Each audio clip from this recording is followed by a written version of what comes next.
Is Bukayo Saka world class? That question, I think, has got to be ended soon, man. I don't know about that question anymore, you know.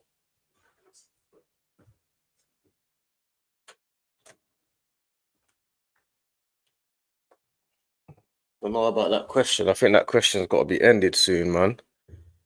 Like, obviously, I'm gonna do a little West Ham, talk about the West Ham game, talk about Man United game coming up, but Saka's just, I don't know, man. Obviously, I got the, oh, your fire just stops on the Edwards. But Saka's just something else, man. I'll be real. I think that comparisons have got to stop soon. The comparisons have got to stop now.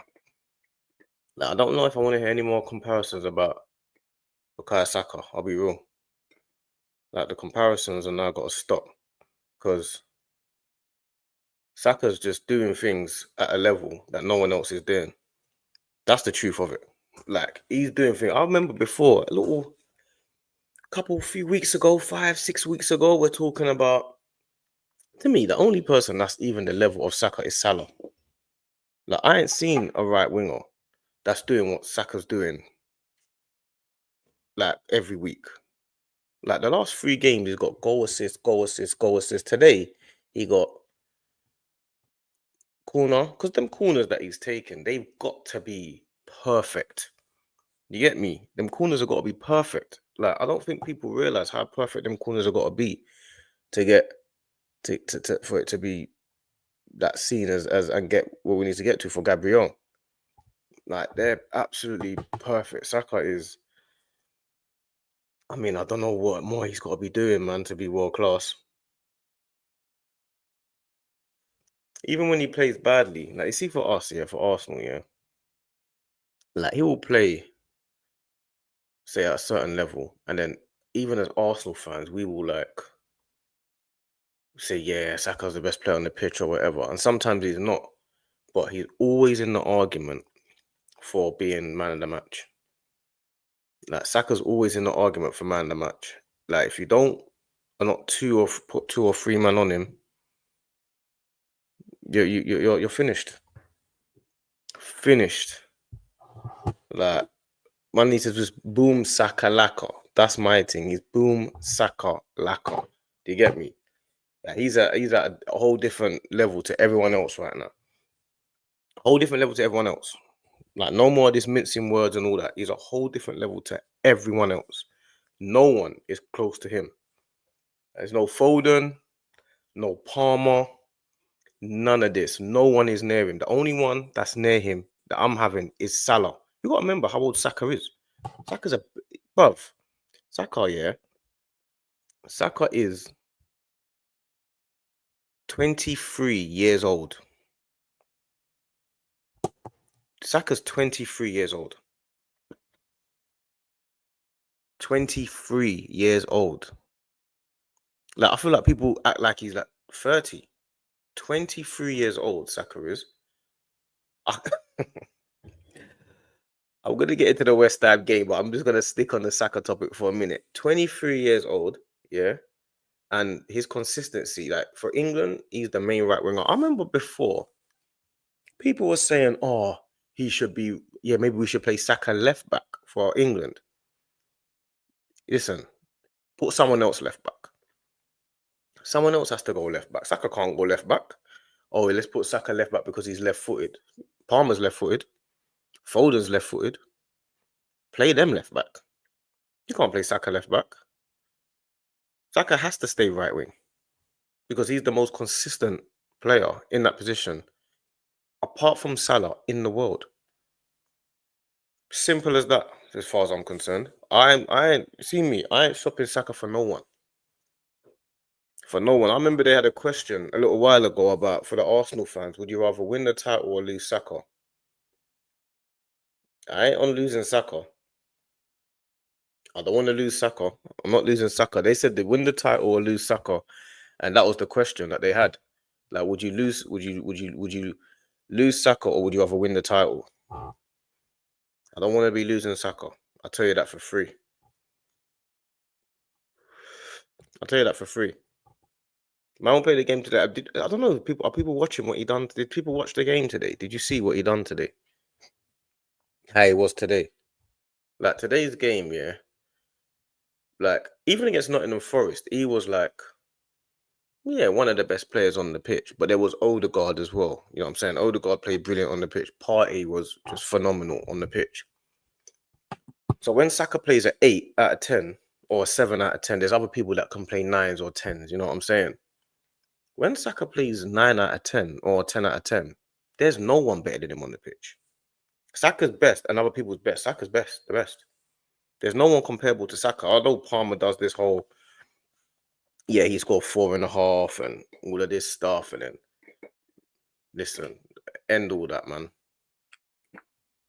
This whole Saka thing ends, man. Let me talk about the game a little bit today. The game today was like we blitzed West Ham, really. You know what I'm saying? Man, we blitzed them. Like there was no like West Ham couldn't really do anything to us today. Like they're all that attack team that's just not as good as us at attacking, innit? Like we blitzed them today. Like there's nothing that they could have done today. Like we blitzed them. But another thing about the blitzing that we did, we stemmed the tide when it got chaotic, because it got a bit chaotic today.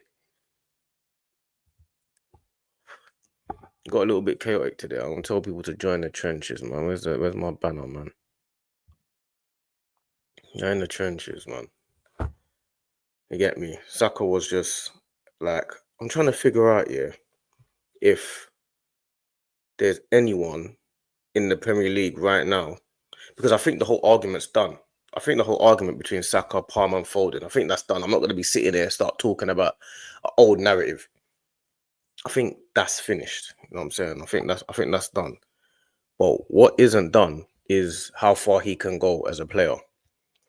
So I want people to kind of tell me what they think, how far they think he can go. Like, how far do we think Saka can really go? Like, what level do we think he can get to? Like, how far can he go? Because I think he's decided that he's clear with everyone right now. The only person he's not clear from, like, to me, are like Salah, maybe potentially Yamal, players like that. Because Yamal's 17 years old, isn't it? So he's doing nasty stuff. But apart from that, I want to know how far Saka can go. Like, really, like, what level are we talking about that he can be at? That's what we got to try and come to a kind of like some sort of an agreement, like what level he can be at. Because I don't know, man. I feel like he's just showing people like a different level. Like today's game, I'm like, I don't even think he's even playing that well. Like he's so consistent that he's not actually even playing that well. He's not actually doing like any superstar stuff. He just gets the ball, he runs at his defender. He just knows how to manipulate space, but he's not doing anything. Like he ain't like a Ben Arthur, you know what I mean? Like Ben Arthur will run past you or run through you, or you know what I mean? No players like that. Like he's not doing anything like that. Saka's just like he's just doing some of the most basic things. I don't think he's doing anything that no one's ever seen before. He's just his consistency is just mental. Saka's consistency is absolutely mental, and I feel like his consistency is what is gonna make him gonna turn him into a superstar. I think. Let me tell you how good I think this guy is.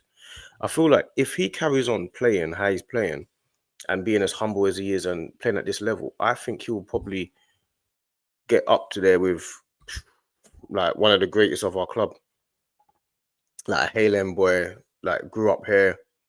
Like he'll be challenging Henry for the greatest ever Premier League player, like for Arsenal. That's what I feel. I feel like that's the level he's at. Like it's gone past the anything else for me. He will start competing with greatest ever players at this club, man. That's the truth of it. Like he will like it will be a Premier League great.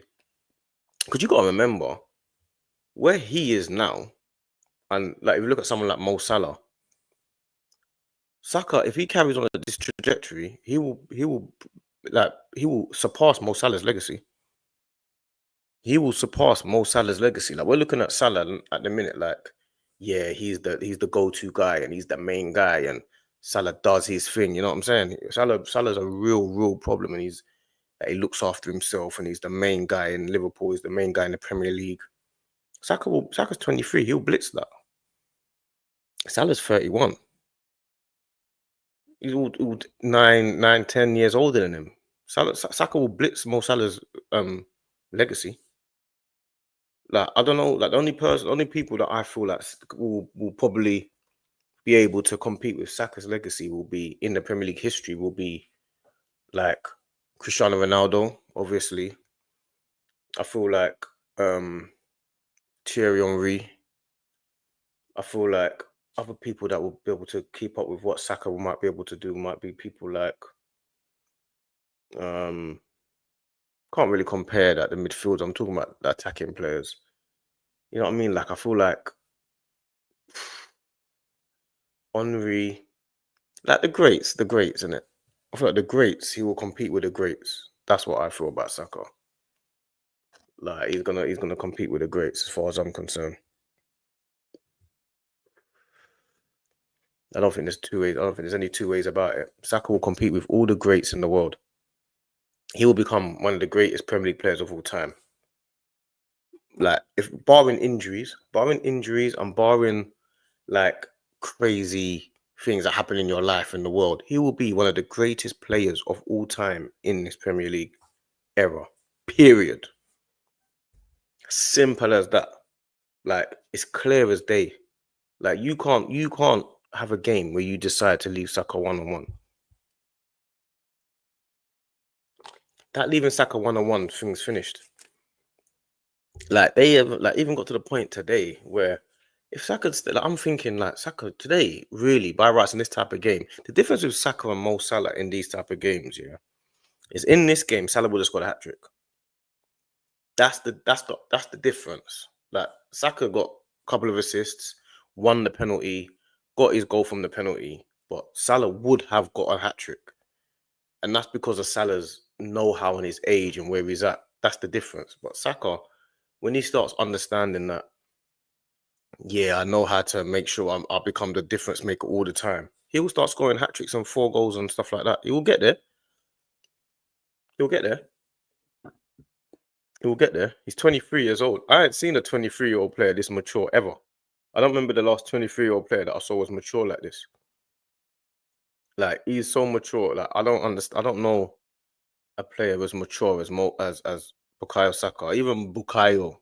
Like how many, even his name. Like I don't know. I don't remember. Like you know, like the fact that you even called him Bukayo. You got a kid that's named Bukayo.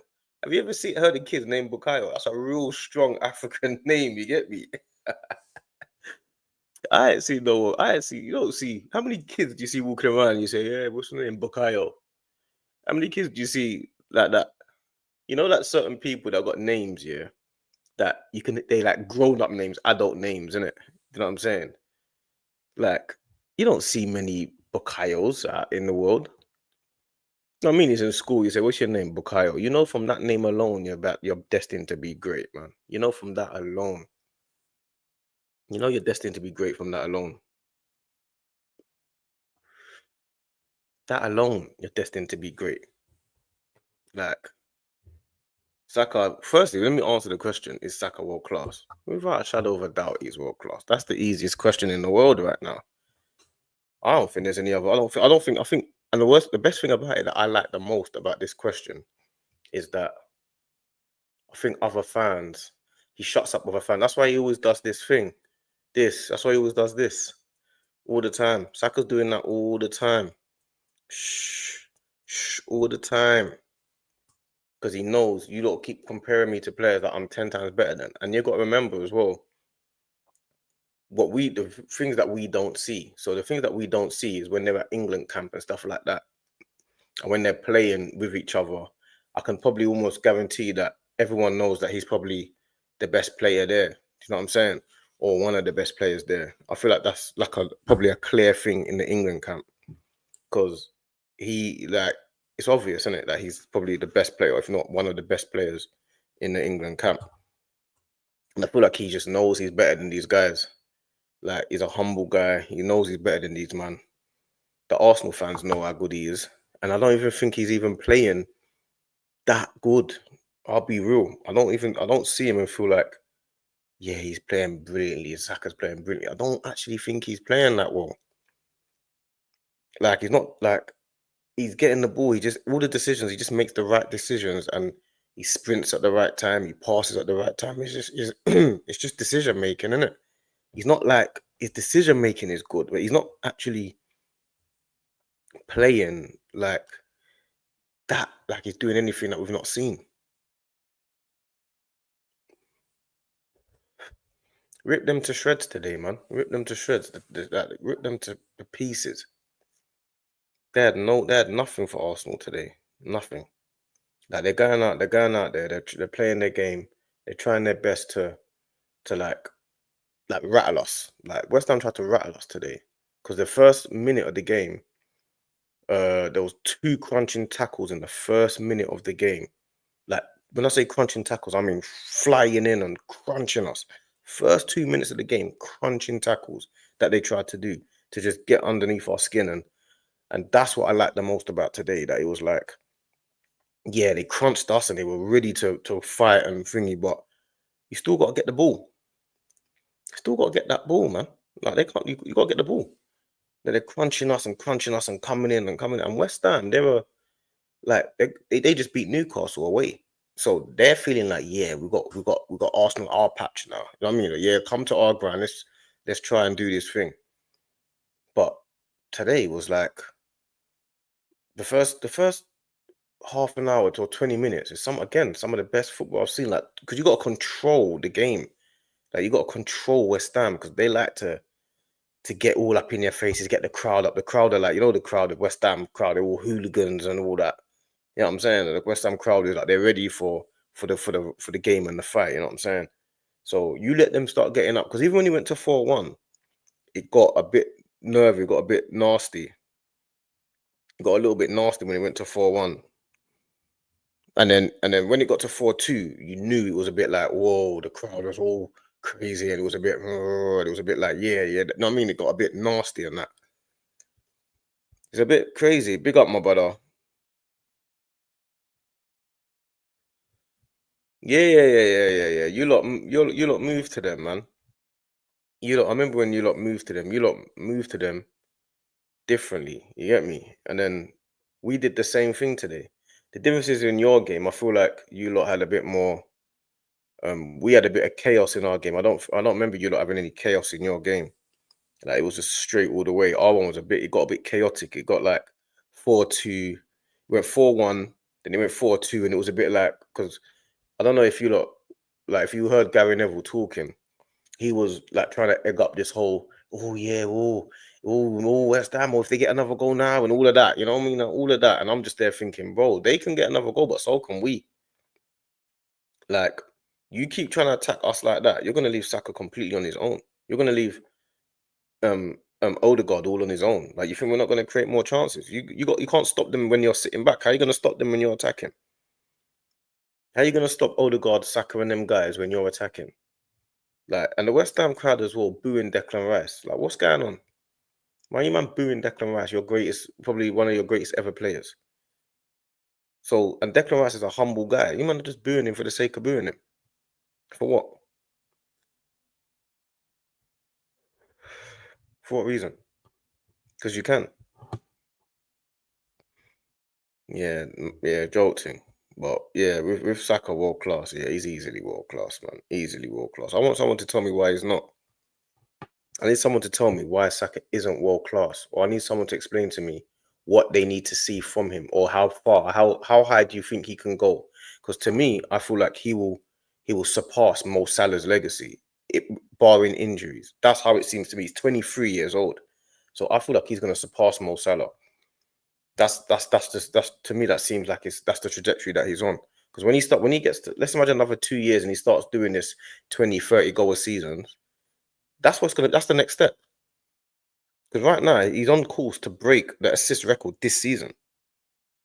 He's on course. So the next step is what? To be scoring 20, 30 goals a season, isn't it? That's now what I'm looking for with Saka. Because the only thing about Saka is, yeah, when he has a good game, he still only scores one goal and gets one assist and stuff like that. He doesn't score hat tricks and hat tricks. You know what I'm saying? He doesn't score hat tricks. What do you say? What kind of question is that? Saka is just Saka, nothing special. World class means trophies, of which he has none. Stop putting those labels cheaply. You are cheapening the word itself. You gotta be joking. Surely you told me you're joking. You've got to be joking. You have to be joking. There's no way you're being serious. When you say world class, it means trophies. Yeah. Obviously, you don't mean it cheaply. I mean, you're saying world class means trophies. Like you have to be a world class player to win trophies. And I'm not saying you're just saying anyone that wins trophies is world class. I'm not going to use that because I know you don't mean that. But when you say world class means trophies, you can be a world class player without the trophies. I.e., Harry Kane. You know what I'm saying that's a person straight away. But you can be world class without trophies. But I will ask you: are you telling me that you can find better players than Saka on the right wing position? I want you to tell me who's better. If he's not world class, tell me who's better than him there, apart from Mo Salah. Tell me who's better than Saka on the right side, attacking midfield side. I want you to tell me who is better than Saka on that side, apart from Mo Salah. Because you ain't. I need you to tell me. To me, he's as easily world class as you can get. Not only is he as easily world class as you can get, I don't think there's actually many better players than him. He's easily world class, but they're not. There's not many better players than him. The only person that I would say that is clear or that you can argue is Mo Salah. Apart from Salah, there's no other player that is doing what Saka's doing. No one. There's no other player doing what Saka's doing. Like, it's easy to say, oh, you're throwing it out cheaply. I'm not throwing it out cheaply. It's not a cheap thing. Saka's been doing this for 3-4 years. He's 23 years old. What is it that you want him to do? You know full well that there's no left back that can stop Bukayo Saka unless they have one of the games of their life. When Cucurella stopped Saka, like when we played Chelsea, Cucurella was man of the match. If you stop Saka, you become man of the match. Simple as that. That's how good he is. So you're gonna say that he's not world class, but then you're gonna say to me, "Oh yeah, but at the end of the day, there's players that can stop him." If you manage to stop Bukayo Saka in a game, you are man of the match. Simple as that. You can't stop Saka and not be man of the match. Like, I need you to tell me someone else and are on Saka level. Are they on Saka level though? Are they on Saka level? Like you say on Saka level, but are they really on his level? Like Yamal's doing things because he's a 17-year-old kid and he's won the Euros and stuff like that. So I understand that you're gonna say that Yamal is world class. I get, of course, you're gonna say Yamal's world class, but is he though? Is it guaranteed that Yamal is world class? That's what I want to know. I want to know if it's actually guaranteed that Yamal is world class. Tell me if you think that if Yamal's world class. I don't know if is guaranteed to be world class. I don't know if he is. I don't know if Yamal is a guaranteed world class player. I don't know. I don't know. He's a good player and he does his little thing, but I don't know if he's guaranteed to be world class. I'll be real. That's like, you might as well say Nico Williams is world class as well then. Like anyone that plays in that Spain team is world class then. Zubamendi, is he world class then? Because he's a good midfielder and he won the Euros. Is Zubamendi world class as well then?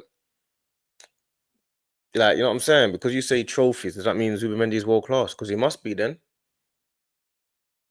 Like, are you telling me if Saka wasn't in the Spain team, they wouldn't have won it still if they swapped Saka for Yamal? Come on, bro. Come on, man. Do you think any team right now if they had to pick pick between Saka and Yamal, who do you think they'll pick? Any team in the world. Ask them who, apart from obviously the teams that they play for, tell me a team in the world who they're gonna pick between. Any team in the world, who they're picking right now will play right wing. Any team in the world. Tell me who they're picking. They're picking Bukayo Saka. They're not picking Yamal over Saka. Apart from Mo Salah, I'm leaving Mo Salah out of this because Mo Salah's he's number one for me. So leave Mo Salah out of this because Mo Salah does what he does. You tell me what team in the world who they're going to pick between Yamal and Bukayo Saka. No one is picking Yamal over Saka. I don't care what no one says. I'm not hearing that argument. People will be like, oh, yeah, because Yamal won the Euros. I don't care what he won. I don't care. Lamine Yamal is not better than Bukayo Saka. I'll say that straight. I don't care what people say. I don't care what they think. Like, I don't even know if people watch that much of Yamal. I don't even know they watch that much of him. I've been watching Yamal. And the reason why I watch Yamal is because I want to see if he was actually better than Saka. And he's not. He's not. Yamal's not better than Saka. Come on, man. Let's be serious, man. Bro, we need to start being serious out of here, man. People view world class as an eye pleaser. What does that say? Pleaser, yeah? I think Palmer, Saka are players that deliver on moments. They grab the team by individual performances. Yeah, they do. But you can't compare Palmer and Saka. Like, you can't compare the two right now. Like, Saka's proven that he's a different level to Cole Palmer. Cole Palmer's obviously playing in the 10. They're different players, isn't it? So Cole Palmer plays in the 10, Saka plays on the right. So you have to compare Saka to the Sakas and the Yamals and the Rafinhas and those type of guys. You know what I'm saying? Like or if you want to compare them to wingers. You know what I'm saying? You got to compare them to the wing play. Can't really compare them to Cole Palmer because no one is taking Cole Palmer ahead of Bukayo Saka. Like, Cole Palmer had a little hot streak. He was on form for a little bit. He was doing his little thing. Nowhere near as consistent as Saka. Nowhere near. We all know that. Everyone knows that. Obviously, it's easy to just kind of just like find something wrong with a player, innit? Because obviously everyone wants to find something wrong with Saka for some strange reason. But Saka's just silencing everyone when they compare him, man. England, main player for England. Arsenal, main player. Obviously, to me, Odegaard's the most important for our team. But Saka is the main player. Like, that's just what it is. Saka's the main player. Odegaard's the most important. Saka's the main player. Saka is worth about... I need to know how much people think he's worth. Like, this is getting ridiculous. Saka's unpurchasable. Saka's 23. 23 years old. Yamal's 17, so he's doing his thing. You know what I'm saying? He's a 17-year-old guy. Yamal's a freak. Saka's 23, bro. 23 years old. Saka is top 3 right wings in the world. How is he not world class? Yeah, exactly. Come on, man. Top 3. I would even say top 2. I would say top 2. Like, who I want to know who, like, top 3 in the world. Salah, obviously Salah. Depends on where we go in it. If we start talking about other players, then we're gonna have to start going into the, you know what I mean, like the Leroy Sané's and those type of guys. Like, where are we putting like Bernardo Silva and people like that in there? Because obviously Bernardo plays right wing as well. Are we talking about Bernardo Silva as well? Like, because obviously they're very, very different players. You probably got to more compare Bernardo Silva to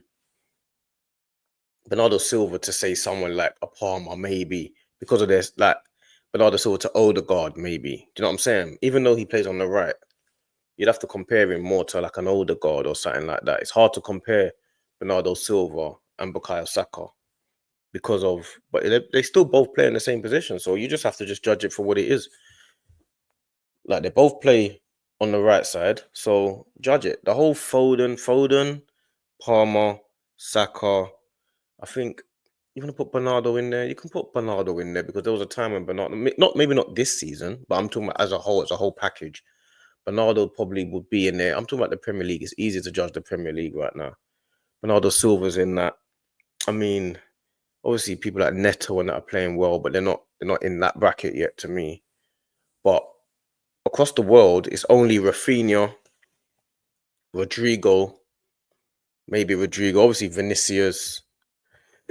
Vinicius is in that kind of that bracket, you know, that top winger bracket. Because you know what I'm gonna do? I'm gonna put them all in the winger bracket. I'm not gonna just say right wing and left wing. You know what I'm saying? I want to put all the wingers all together. Like I think that's easier. Same way we just put all strikers together. They're all different players, but I want all the wingers together. So to me, it's obviously you got the Sakas, you got Salah, got Vinicius, you got Yamal, you got. mm, I mean, I could put Mbappe in there, even though he's not really he's more of a striker. I can put Mbappe in there, really, kind of, maybe. Like, I mean, putting people like Sane and Nabry in there, potentially throw those guys into the pot. A couple of those guys, put those guys in there. Dembele, the Dembele, put those type of guys in there. But I know everyone. Who are you picking out of all of those guys? Now, who would you pick out of all those guys? I feel like the number one would obviously be between Vinicius and Salah. I feel like that's the number one spot. It's between Vinicius and Salah. I feel like Saka is probably just below Vinicius and Salah. I feel as a whole thing. Like Vinicius and Salah are up there. Then you get like Saka. I think Saka's above Yamal though. I don't think Yamal was the same level as Saka. Good player, but he ain't Saka level. Like, let's have a real conversation. Is Mbappe a better winger than Bukayo Saka? Like, because obviously Mbappe is not really. We can't really put him as a striker. But is Mbappe a better winger? Because Vinicius and Mo Salah to me are probably the top two.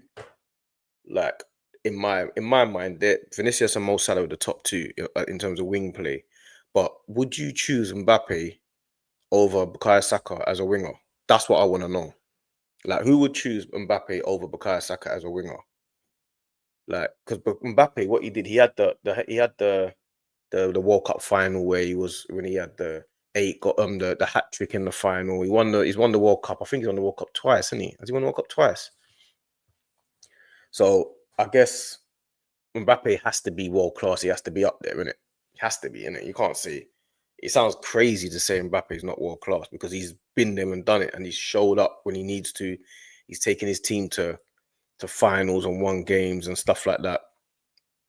So Mbappe has to be world class. But would you put Mbappe as a winger above Bukayo Saka? I don't know, man. It's a tough one to me. I can't just put Mbappe above Bukayo Saka. I'll be real. And that says Yamal, they're gonna say, yeah, they'll say Yamal. I'm gonna get back to this one as well. They're gonna say Yamal. Of course they will. Kvaratskhelia and Yamal are on Saka's level. Potentially speak your truth, but everyone knows who Saka is. Their narrative just can't narrate under the overwhelming. But I'm coming back to that. That's what I'm coming back to. Big facts. Saka is ripping it up in the toughest league in the world. He capes any other league. 100%. He capes any other league. Who, in your opinion, is top three left wingers? I'm coming to that in a minute. I'm gonna come to that. I'm gonna come to that now. Palmer better on the wing than Saka. What did you say? Palmer better on the wing than Saka. Maybe you're just trolling. I guess you must be trolling. Palmer is too throw. He runs from the contact. His whole game is based on avoiding the contact. Saka can hold ground. And that is a brilliant point that I've never even thought about. I want to come back to that as well. Kvaratskhelia is world class. That's so debatable, though, man. That's so debatable. He had a brilliant tournament, and he's a wicked, but that's so debatable, man. Leo was, but he died off. Yeah, so he was. So he's not. Then is he? You know what I'm saying? Leao is not world class, man. That's no way. He's a danger. Leao's not better than Nico Williams, and Leao is not better than Mbappe as a left winger either. So Leao is definitely not world class to me. Leao is too inconsistent. Leao is too up and down, man. Leao can't be world class. I don't rate Mbappe no more. He was better when he was younger. Yeah, he was. He was more fearless, but he's gone to a big club. He's gone to a big club, innit? He's gone to a big club where the pressure's different. But one thing about Mbappe, he has done it at the big stage. And when France needed him in that final, he was there. He scored a hat trick. He brought them back in. They even nearly won the final because of how good he was. So he turns up, innit? Mbappe is just having a bad little spell at Real Madrid because they've got other stars. But once it clicks, it clicks. And their bad is not actually that bad because they're still just only 3 points or whatever is off the top of Barcelona and stuff like that. So it ain't actually as bad as it seems. It's just you expect him to be doing what Haaland's doing. And he's not that type of player, man. Mbappe needs to be running at man and terrorizing teams for the whole game. He's not a guy that's like, yeah, let me just score a million goals. Because everything's about GA nowadays, isn't it? GA this, GA that. Oh, what's your GA? What's your GA? People think if you haven't got GA, you're not playing well. It doesn't work like that. If that was the case, Odegaard wouldn't be so instrumental to our team. Mbappe had a superpower pace. Does he still have that? Does he still have though? Oh, he had superpower pace. Yeah, he still has it. Of course he has it, man. You don't write this man off yet, fam. Mbappe's a young boy, fam. Don't write these guys off, man. Mbappe is a true superstar. Like, he is a real superstar, man. Don't write him off. Mbappe is only like 24 or 25 or something. He's a young boy, man. Because he did so much so young, we kind of just writing him off. But don't write him off yet, because as soon as it clicks for him, he will show everyone what he is. He's a true superstar, man. Don't write it off. Like Mbappe, the way he plays and that, Vinicius has stepped up in it, and Vinicius is now comfortable. Remember when Vinicius started at Real Madrid? They were calling him crap and that. When Vinicius started at Real Madrid, they were like, yeah, he's rubbish and he's a flop and that. Real Madrid that place there will make or break you, man. So don't like write off Mbappe just yet, man. He's a true serious player. You know what I'm saying? Saka and Odegaard hold Arsenal up, but Saka is creative. Oh, us now. Oh, you like trolling, yeah. But Saka is creative. Yeah, he is creative. Odegaard's the most creative. But Saka is efficient, innit? He makes everything he does is the right thing. He does the right, like there's no substitute for your brain. He makes the right passes, he makes the right runs, he makes the right he shoots at the right time. He does everything right. So when you make every decision correct, you can get your end product all the time. You know what I'm saying? Like the only thing Saka needs to do now is be scoring hat tricks. That's the only thing, because there's certain players that have got that ruthlessness. Saka does have a bit of ruthlessness, but there's certain players that have that ruthlessness that they will score 4 goals, like Palmer will score 4 or 5 goals. Haaland will score 3, 4 goals. Salah will score 4 if he has to. Saka's just quite not got the scoring 5, 6 goals thing. Saka still needs to be that guy that scores hat tricks. You know what I'm saying? That's the next level for him. Saka has to score hat tricks and 4s as well. That's the only thing for me, what Saka has to do.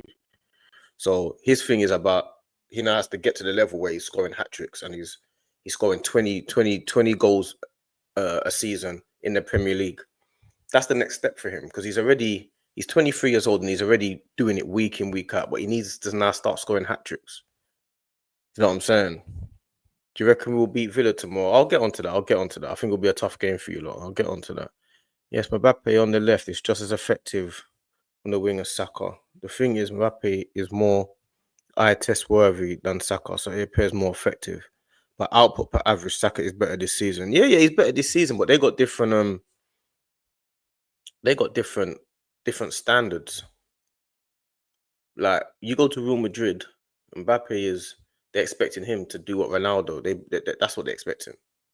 They're not thinking that Mbappe is coming there to bed into the team or anything like that. You come into that team as a superstar, and we spend this money on you, and you're getting those type of wages. They want you to score every game. They don't care if you score 1 goal and they think that's it. That's not it.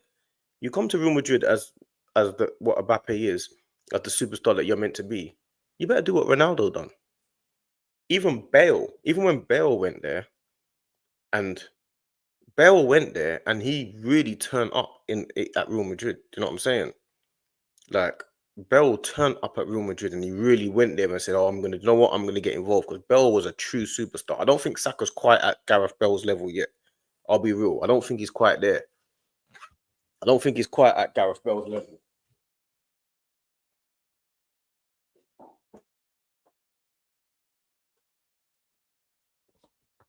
I think Gareth Bell is still a level above Saka. I'll be real. I think Gareth Bell's in the Salah bracket. I think they're just a little bit better than Saka's up to now. Palmer is overhyped. Yeah, he is. But he's good though. Like he's got magic in him, man. Palmer's got magic. When they say overhyped, I think what they're doing, they're just comparing him to players now, just for the sake of it. But he is a magical player though. Like Palmer's a real magical player. So it's not a thing of he's just overhyped. He's overhyped, but he's a magical player. You know what I'm saying? He's got real magic about him. You got to be good stats nowadays, not good on the eye. Yeah. You just got to be good at stats. Like that's what people are after right now. But Saka still needs to get to a higher level with stats. There's like he's so consistent, that he's so consistent that he's got like certain level of stats that are high up and he's really sorting things out. But not only has he got a certain level of consistency, there's another level that he's got to get at. You know what I'm saying? There's a level above the what he's doing. You know what I'm saying? There's a level above it. Do you know what the funny thing is about it? Yeah. Saka's level is this. So what he's doing now, he's constantly like goals and assists every game. Yeah. But then there's a level above that, which is like the Mo Salahs. Yeah. Which are like, they get hat tricks and 30 goal contributions this season or 30 goals a season, stuff like that. Then you got a level above that, which is like where Haaland is kind of at. Do you know what I'm saying? Because Haaland is kind of like in his own kind of little world or even Gyökeres is this year as well, but where Haaland is kind of up there. Haaland is kind of like scoring all 40 goals a season and all that type of stuff. And then you've got the Messi and Ronaldo level, which is all 50 something goals a season. You know what I'm saying? Saka's still in the bracket where he's like still at the 20-ish season. I mean, so there's a level above where Saka's at now, which he's got to get to, which is like where the Mo Salah is. There's another bracket that he needs to get to for me to really start pushing him with the greats. You know what I'm saying? Like in terms of world class, yes, he's world class, but he needs to. There's a level up there, which is like he needs to be scoring hat tricks and twos and threes in bunches. You know what I'm saying? Because today's game, he got the penalty, got the assist, he got 2 assists, he got the goal. So his contribution is as much as you can get in a game. But if Mo Salah was playing today, Mo Salah would have scored 4 goals today. He would have scored 4 today. Mo Salah would have scored 4 goals or a hat-trick at least. That's the difference between Saka and a Salah. I feel like Saka will get chances and make things happen, and he will make goal contributions, but Salah will score a hat-trick today. And I feel like that's the next level that Saka's got to get to. I hear that, but someone saying Mbappe was bulked up a little, which can slow you down. Yeah, 100%. He bulked up a little bit, man. He bulked up a little bit. Not sure how true it is, but he definitely felt like he bulked up, man. Yeah, Saka super is his intelligence. Yeah, that's his superpower. Saka's intelligence is his superpower. His intelligence is his superpower, man. Like, and not only that, Arsenal right now are set piece masterpiece. That's what I'm calling them. Set piece masterpiece. Saka's intelligence is his superpower. Like, and not only that as well, it is his superpower, but what it does with him is there's another thing that he can do, which no one else can probably do, which is like, he's got this thing here where like, the ball will come over to him and he will hold the ball and he's got like this thing where no matter what happens, you can't get on this side of him.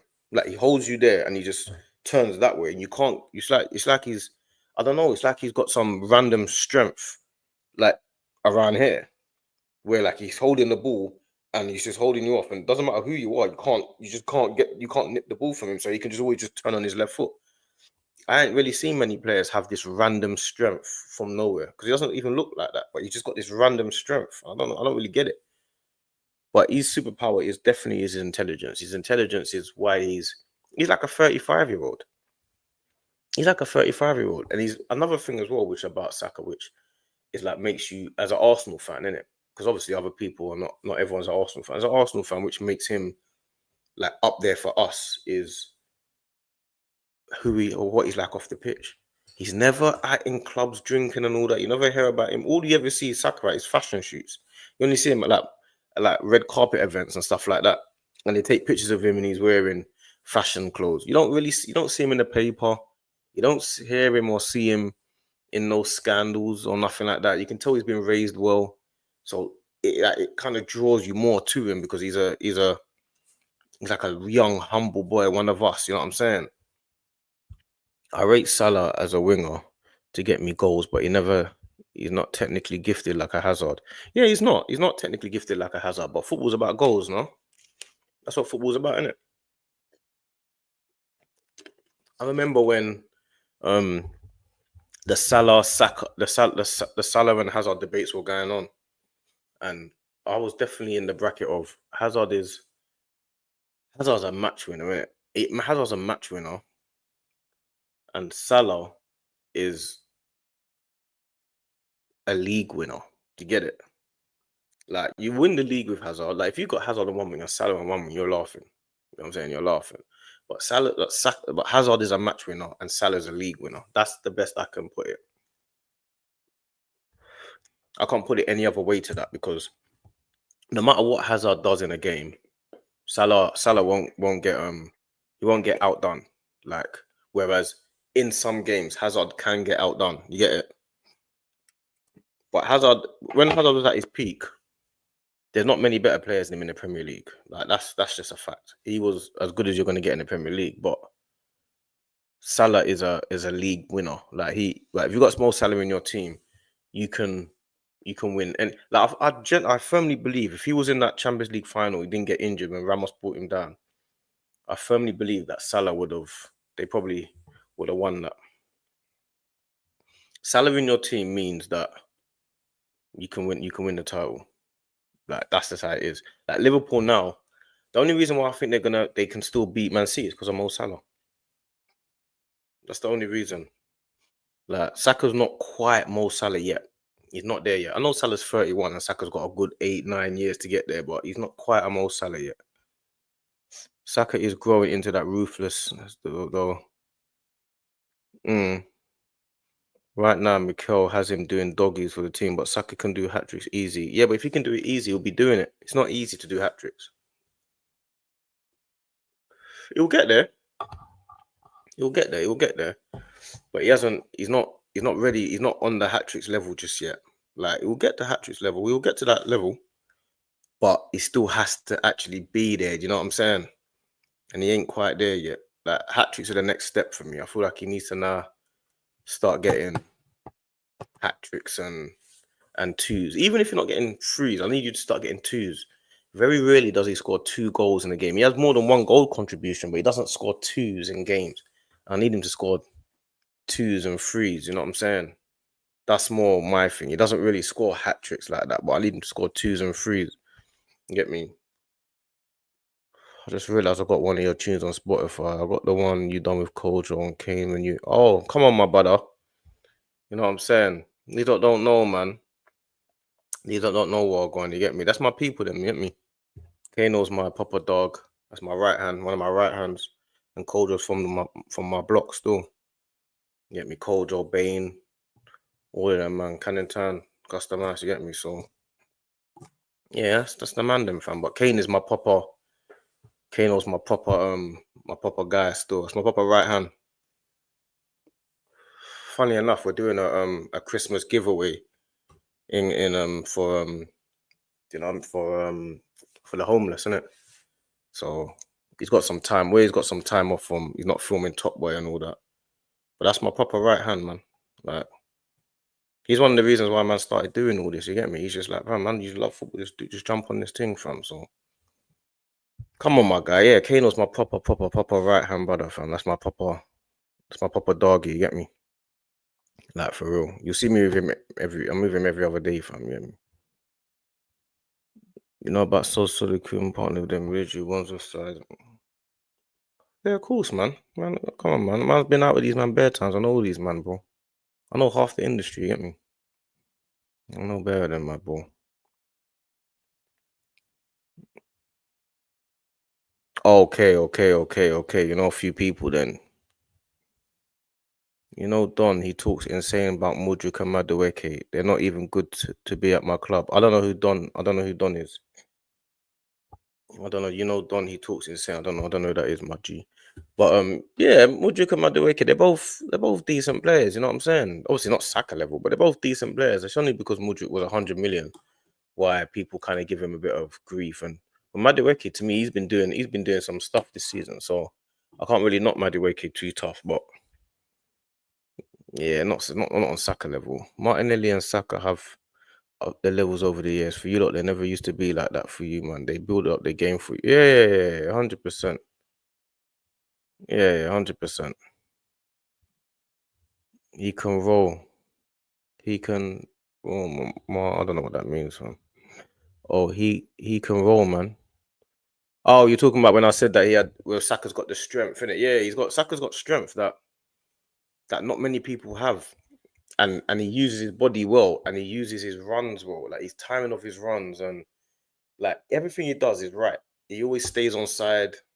You know what I'm saying? Very rarely is he offside. A lot of players irritate me when they're offside when they don't need to be. Very rarely is he offside. You get me? You don't really get offside that much. You lot got untied next. Oh, United. I reckon you'll beat them just going through stages learning to play under their new manager while you have your starting 11 ready. Yeah, I'm gonna come to that. I'm gonna talk about United in a minute still. I'm talk about that in a minute still. The rivals hate him because they rate him. They know we got a gem. Yeah, I don't think people hate him that much though. I don't think people really care that much. You know what I'm saying? Everyone's got their own players to worry about. I don't think people really care about Saka too much. You know what I'm saying? I just feel like what it is Arsenal fans, we got this thing where we gas up players or we gas up managers or we like if I was an outsider looking in and then you're here talking about Arteta's the next Pep and all of this stuff, the next question is gonna be how can he be? What does he want? You know what I'm saying? That's the truth of it. Like you're not gonna start like talking about players unless they're achieving things. You know what I'm saying? It's the same thing that we do about Harry Kane. If Tottenham start talking about Harry Kane, I'll be like, yeah, but you don't win nothing. So I understand why rival fans kind of half like to play us down a bit because we kind of gas up players fast. Like it's only a little while ago we were talking about Trossard's the best January signing ever and all that type of thing. You know what I'm saying? So we've got to be a little bit humble sometimes, man. You get me? Big up, my brother. Come on, family. Trench settings. You get me? Come on, my boy. What made you do streaming? Do you know why? Do you know what made me do streaming? Yeah. When man was online, because you know what it is? I used to always go online and watch like streaming people, innit? And like watch like the YouTubers and that. And I just thought like there was just no one like man, you get me? There was no one that like man trench living or I felt like you know like how when we watch when you watch like Sky Sports or TNT and stuff like that. You know, sometimes you watch it and you don't feel like anyone represents us. Or I'm talking about like all of us, like the community and all the people that are watching this stuff. It's kind of like that because you see, like this YouTube thing has kind of overtaken the commentary kind of a little bit. Because you see now, I don't even listen to the commentary. I would like after Arsenal finish, I'm straight online and listen to what all the Arsenal fans are saying, like the real fans and Man United fans and Chelsea fans and Liverpool fans. I'd rather hear what the YouTube community think because to me, it feels like it's the real people that are really supporting this club. I'm not really too bothered what some random commentator thinks about Arsenal that doesn't even support Arsenal like that. I'm not really that bothered. Like before, I used to. That's the only media we had, innit? You have to listen to Ray Keane or Gary Neville or Paul Scholes or this one or now they got Karen Kearney and that to all talk about Arsenal and stuff. I'd much rather hear what the real fans think. Come online and see what like man are thinking, like what you lot are thinking. I'd rather that than sit and listen to a commentary on Sky Sports. You know what I'm saying? The only thing I'll listen to the sky and the thing for us because those footballers, they know a lot more than what we know in it as a like in the football world. So when they start doing that, you get to learn some insight into the football world, and you learn some things, and you get to understand like how football is and what behind the scenes, and they've got a real like tactical knowledge and certain things, and when this player was there and what he did and he should be there, and they break things down. Like when Carragher broke down what Amarim's first game, like to me that was just gold dust. It was like masterpiece, in it. Even though we can see it and we can probably do it ourselves, but we're just doing it in our brain. Like they're doing it in front of us on the screen. So when they're doing it on the screen, I can look at it and watch it, and I'm entertained by that. I'm not really entertained by the back and forths online and blah, yeah, you're crap. Oh yeah, you're crap. Oh, you're rubbish. I don't really care about all that. We beat you last week. Ha ha ha. I don't care about that stuff.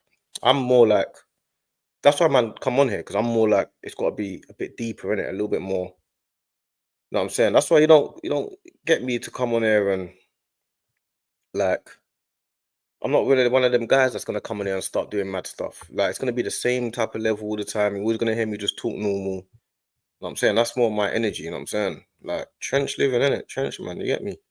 Man's really just gonna be down there just talking as a normal guy. I'm not gonna be jumping around, ranting and raving too often, and it's not really my stuff. I'm gonna be real.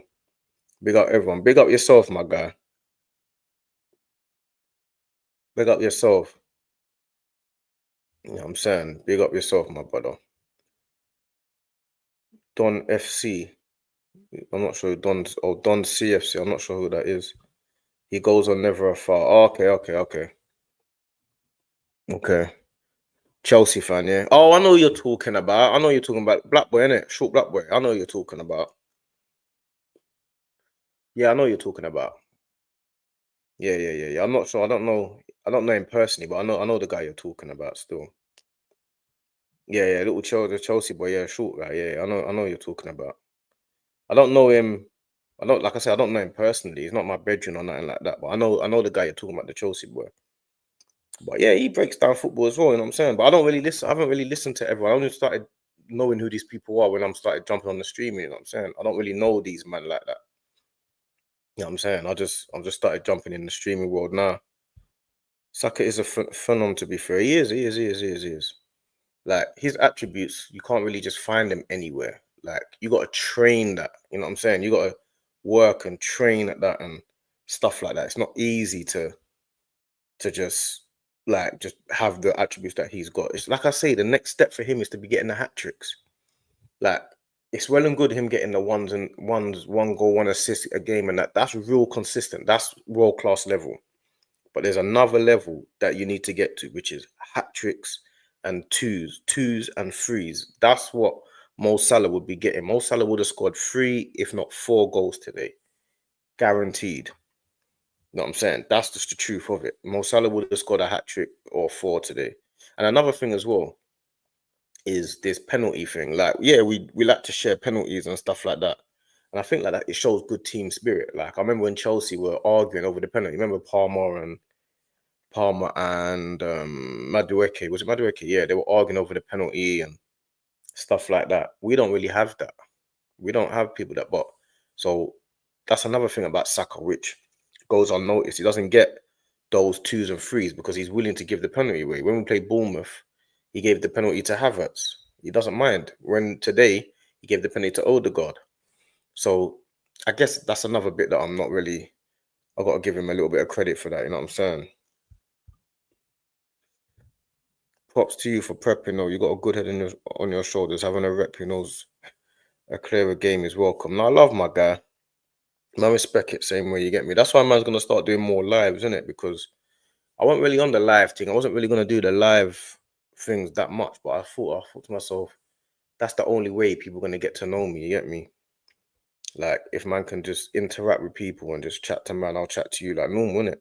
So that's the only reason why man started doing lives really, because times like this, like I can just sit here and we can just talk and just reason as man them, you get me? That's why man started deciding to do the lives, because if man can do the lives, then at least people can get to know me, and I ain't got to act up on camera. You ain't got to come over and see no facades. I ain't got to try and be no one else. I ain't got to talk over no one. I can just sit here and just talk to man them. You get me? So yeah, no, I respect it, man, because it ain't. You know what I mean? It's not like everyone wants to do something, but it doesn't always get done. So sometimes you just gotta just do what you gotta do. You know what I'm saying? And that's what man's on. So now big up yourself, man. Love for coming over as well and showing support all the time, man. Man knows I'm starting to learn who's who and what names are names. You get me? So I respect it. I'll start doing like that's why man done the trench talks every Thursday night, because man, I gotta just make sure that people know that I'll start going on at 11s. You know what I'm saying? Like Thursday and Friday at 11 or something. Thursday, Friday, Saturday at 11, something like that. That will make it easier for me to just kind of just be here and talk to people and see what they think about the games. I'll go into the West Ham Man United. I'll go into Man United and all that in a little while. You know, troops. You lot should do a show. Do you know what? I met him at Rivals Tears. We got invited to some event, Rivals Tears. Big up Daps, big up Kaz always. Daps shouted me to go to one event that Steve, is it Big Steve, the Man City guy? Big Steve was at yeah, they got a drink called, I'll show you lot the drink actually. I got the drink here, you know. I'll show you lot the drink.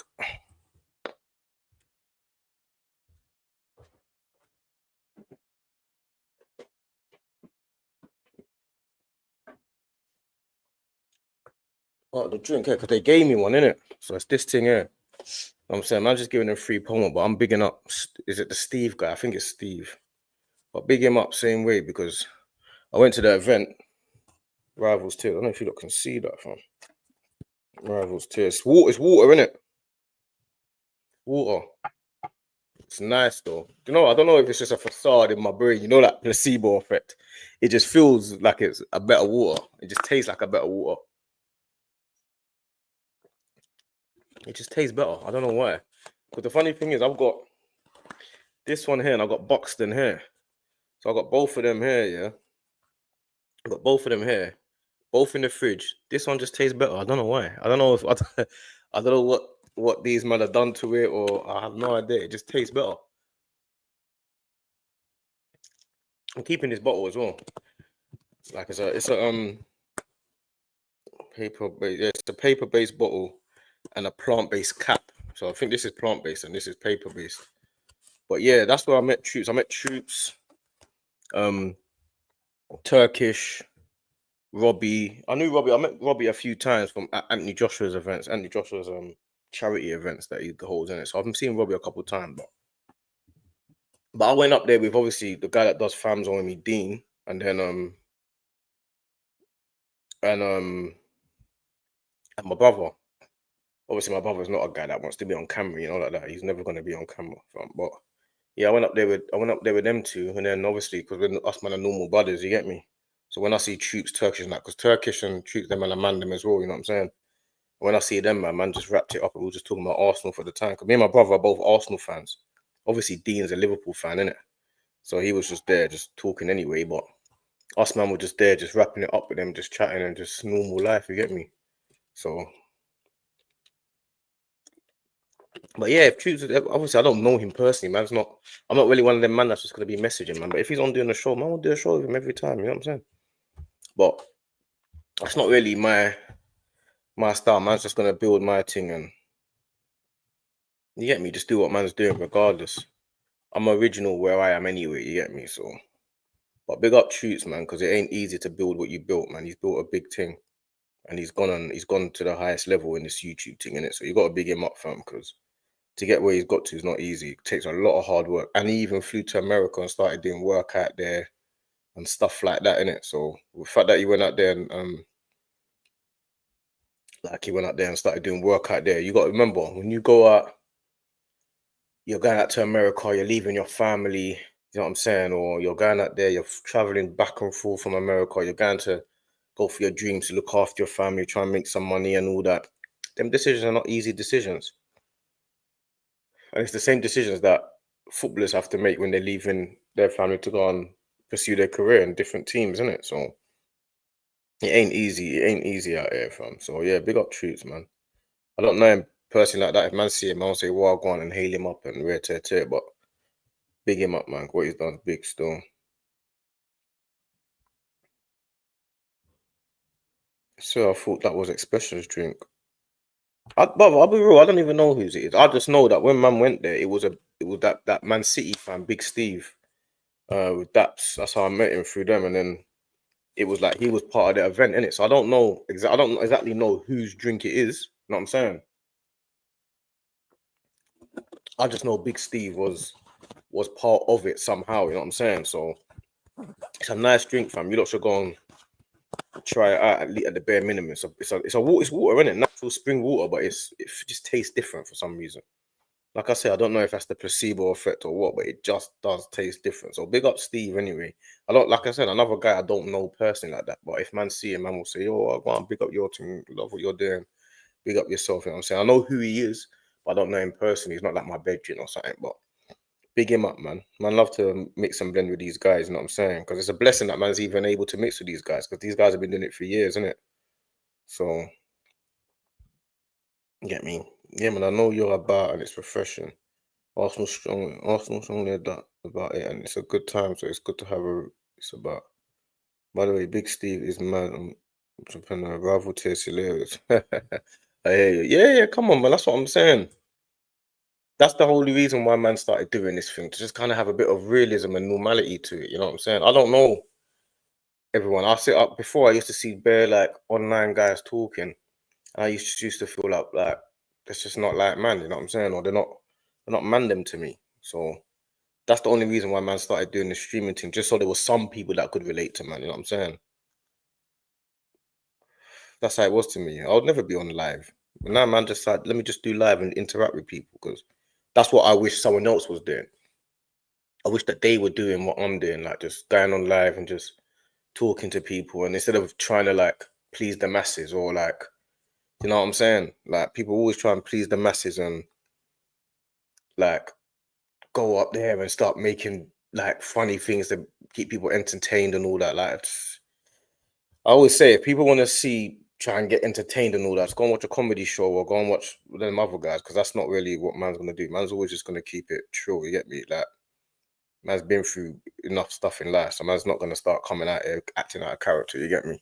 It's not really my style. So yeah, it's refreshing for me too to get people that, because I didn't think, like, the way man is. I don't know if man's gonna really take to me or appreciate the way I am or like the way I move. Like sometimes I'm probably a bit too stiff. Like, I remember one time I was on Never a Foul and people in the comments were talking about, oh, why does this guy look so angry all the time? I was thinking, I'm not even angry. I had quite a good day. You know what I'm saying? I think it's just how man's life has been involved, just been programmed to just be in that you know what I mean, that attitude all the time, innit? So that's why man will have these lives so people can know me for me. So that when we're on Never a Foul and all them things and people are saying stuff, certain man can be like, oh yeah, yeah, whatever, man. I know what he's really like because I've gone his lives, you get me? So that's just what man's on. Yeah, yeah, I linked up with Troops and Turkish and that and all that, man. You know what I'm saying? Yeah, I linked up with them, man. Them man are blessed brothers, you know what I'm saying? They're from the hood, innit? So it's easy to link up with man from the ends. You know what I'm saying? It's easy to link up with man from the ends, because if you're from the hood, then you know what I mean? It's all the same, you're going for the same shit, innit? So you know what I mean, I used to do streaming because I work a lot, it's hard to stream. Yeah, yeah, yeah, yeah. It's not easy, it's a hard work, it's a hard game. Hard game. You got a thing, the long burn though, just grinding, it will come. Yeah, yeah, yeah, yeah. Man's here for the long haul, man. I'm here for the long haul, bro. Man's doing this thing properly. I'll build up man's community, the trench living, trench boys, trench style, trench babies, whatever you want to call it. We're in the trenches, man. We're here, man. Man, we're going live Thursdays, Fridays, and Saturday evenings, or 11 o'clock. I'll just do my own thing, 11 o'clock. Trench talks will be Thursday night. Me, Hooks, and Dean. I'll get a couple of my man and my brothers on there as well. That serious brothers from the hood and that. When they can come up on, when they can come on, and then after that, Friday nights I'll do one, Saturday nights I'll do one, just on my own thing. You get me? So I'm on that. I know next man will feel you talk sense and they feel that. Yeah, no, I hope so, bro. I hope so. I hope so. Obviously, I'm gonna get back to the Saka thing in a minute. You know what I'm saying? But man's just going through the comments.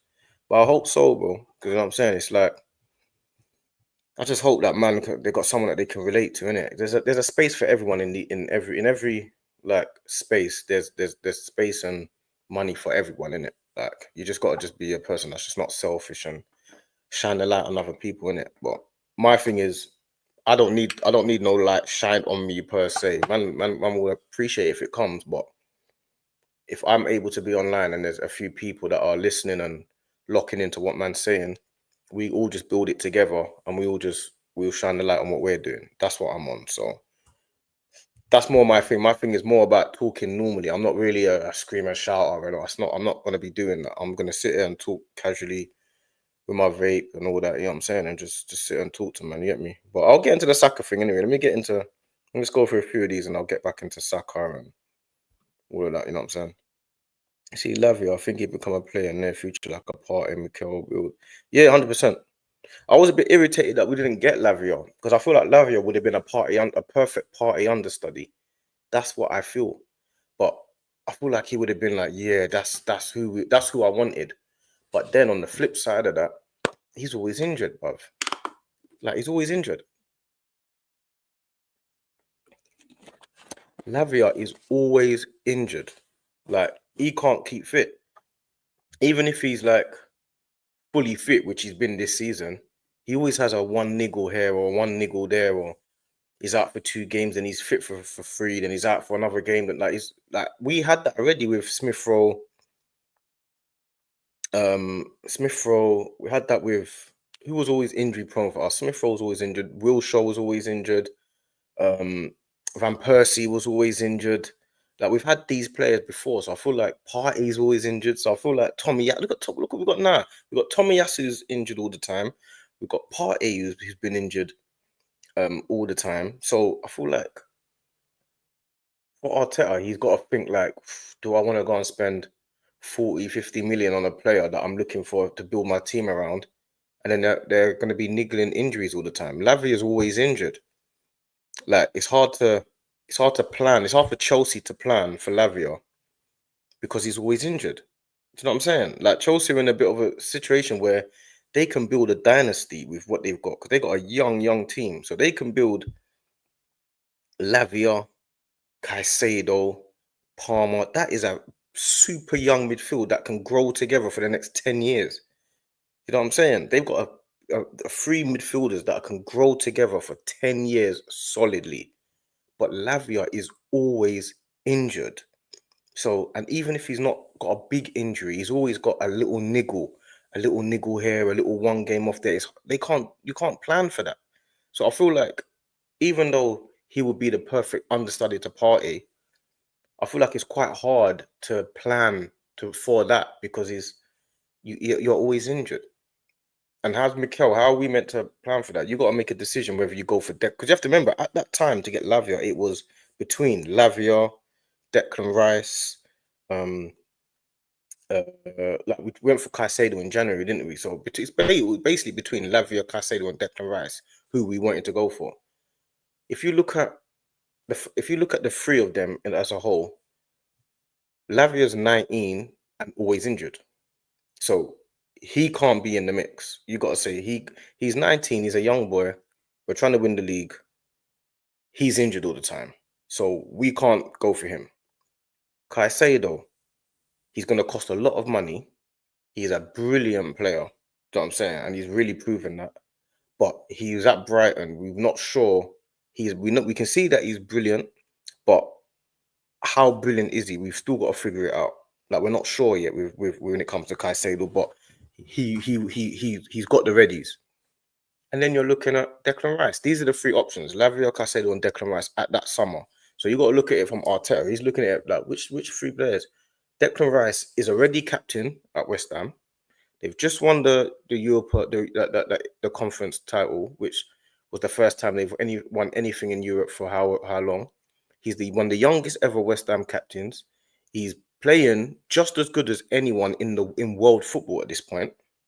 Because Declan Rice was bossing midfields like all over the world.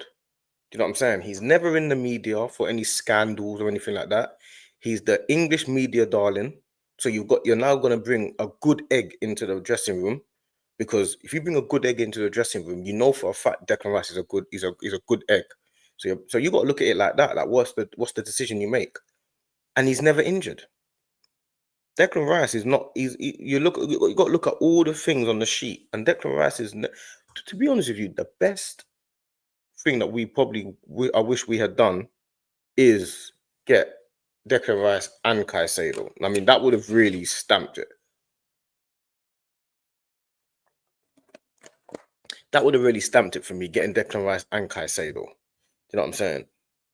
But obviously, spending 200 or so, 200, 300 million in one summer was a bit tough. But that's what we had to make a decision: Declan Rice, Partey, or Caicedo. And me, at the time, because I can only say for what I was thinking, I was saying I want Declan Rice. That's what I was saying. So I now can't go back on what Arteta done, because at the time that's what I was saying. And I'm not one of them guys that say something a year ago, and because I'm just saying it online, it doesn't mean anything, and then I can just change my mind and no one knows about it. I'm not one of them. If I said 6 months ago I want Declan Rice, now when he's playing, if he's not playing so well, I'm also holding my hands up to say what I did say I wanted him. You know what I'm saying? I can't say, oh, but Arteta, you're in charge. You should have picked the right player. I'm not like that. I feel like if I say something, I'm standing on it, and that's what I mean.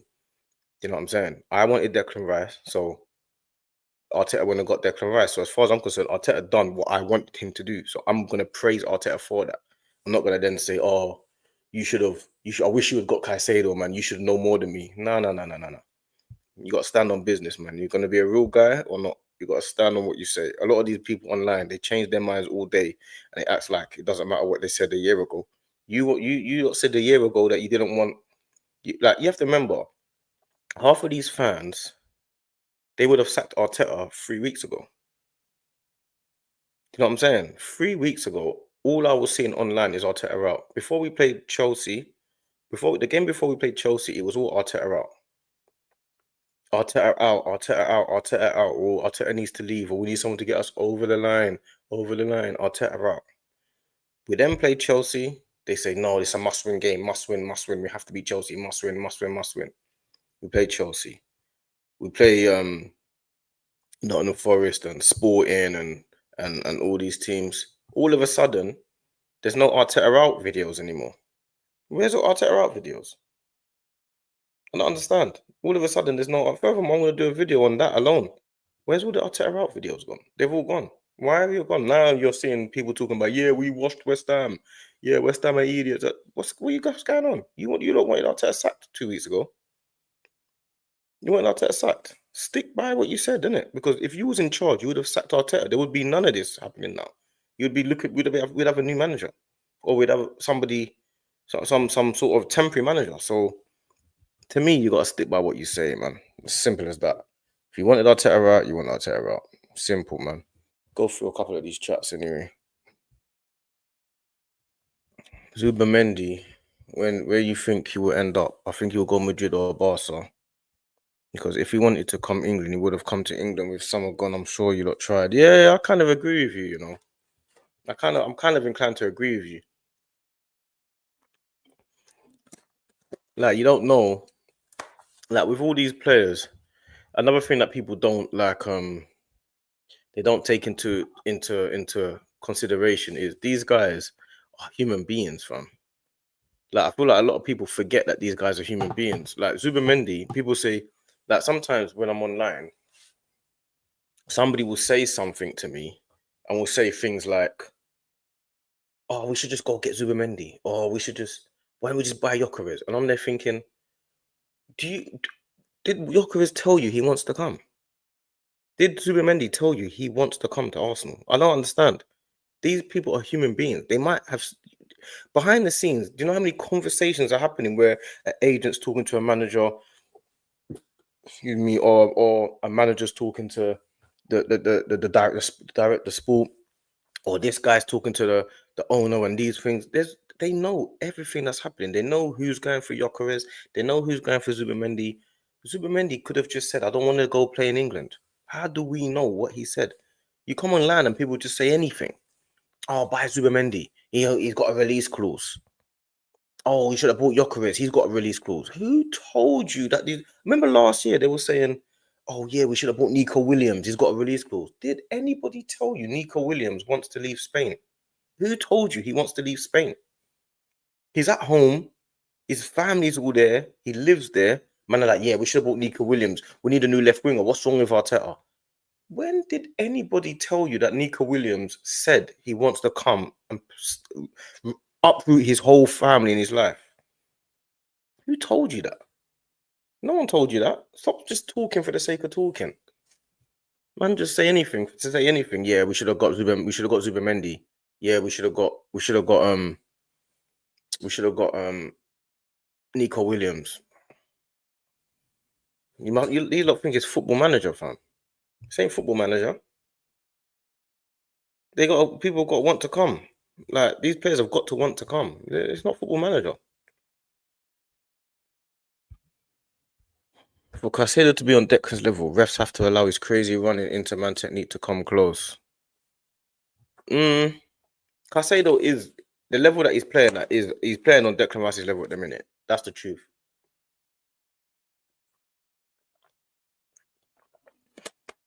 I can't deny that. I can't deny that. He's playing on Declan Rice's level right now. But it took a while for us to realize how good he was.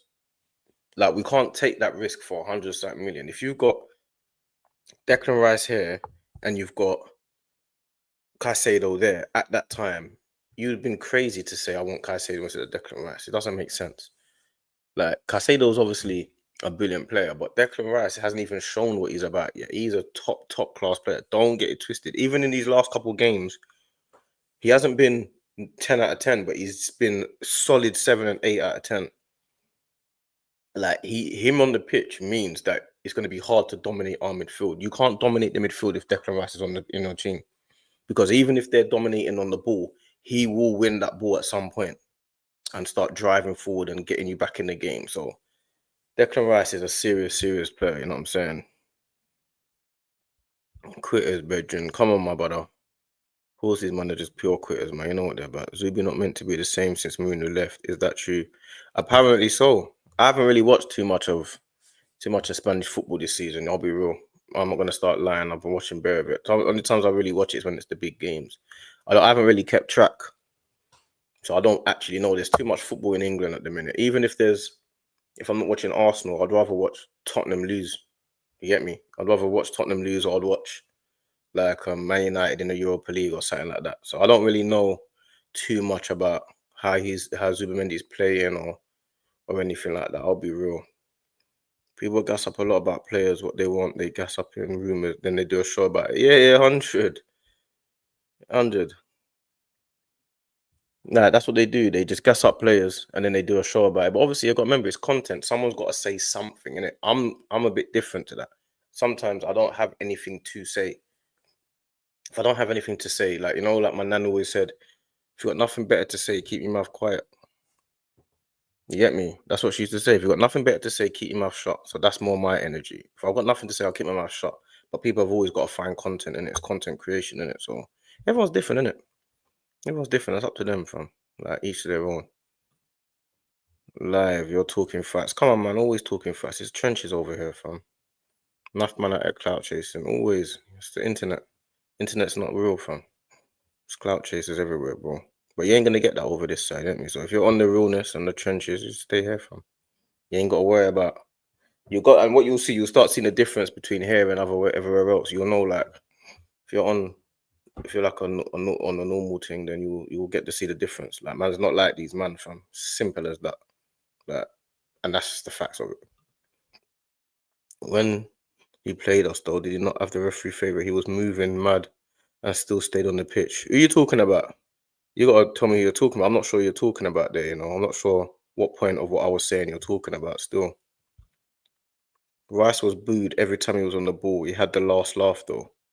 He had the last laugh. He had the last laugh today because obviously we won the game. But the game last year, he had more of a laugh because was it like 4-0? Then he scored that brilliant goal. Remember that goal that went into the corner? So we had more of a last laugh last game, but he knows he's at a better team now, isn't it? So of course he's gonna be getting the last laugh more often than not. You know what I'm saying? He's gonna get, but I don't know what they're booing him for, to be honest. I don't know what they're booing him for. I'll be real. They're just booing him just because they're just bitter. I don't know what they're booing him for. Like he must be thinking that you lot are just so ungrateful, man. Man's come here and you know what I'm saying? I don't know what they're booing him for. I need to know what they're. Someone needs to tell me. Some West Ham fan needs to comment. My whole family's West Ham anyway. But I need to know what they're booing him for. I don't actually know. Like they're booing him for no reason. I'll be real. They're booing him because he left them, innit? So they're gonna end up booing Paqueta soon because Paqueta's gonna leave. Kudos is gonna leave. Them men are gonna leave. We're lucky Kudos weren't playing today though. I'll be real. Big up. Saka is a machine. Could be Omri's assist. Hey, I don't know what time you came when you came in. I was saying that at the beginning, my brother. I was saying at the beginning that I was saying that not Kudos. Saka is not only will he break Omri's assist record, he might become Arsenal's greatest ever player.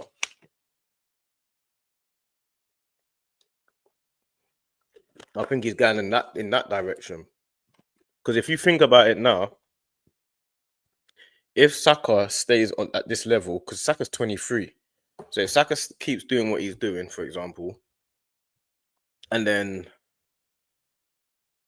he ends up being like a Mo Salah at some point, because you got to remember the way Mo Salah is now, they're talking about Mo Salah being like better than some of their greats. They're talking like he might be their greatest ever player and all that now. That's what Saka will be. Will we start talking about Saka in the greatest ever Arsenal player? I'm not saying he's going to be better than Henry, obviously. You know what I'm saying? That's madness. But he will be up there in the conversations between who's our greatest ever player. Is it Saka? Is it this one? Is it that one? You know what I'm saying? So that's what will happen. Havertz playing better for you lot because surrounding him, quality and using. Yeah, 100.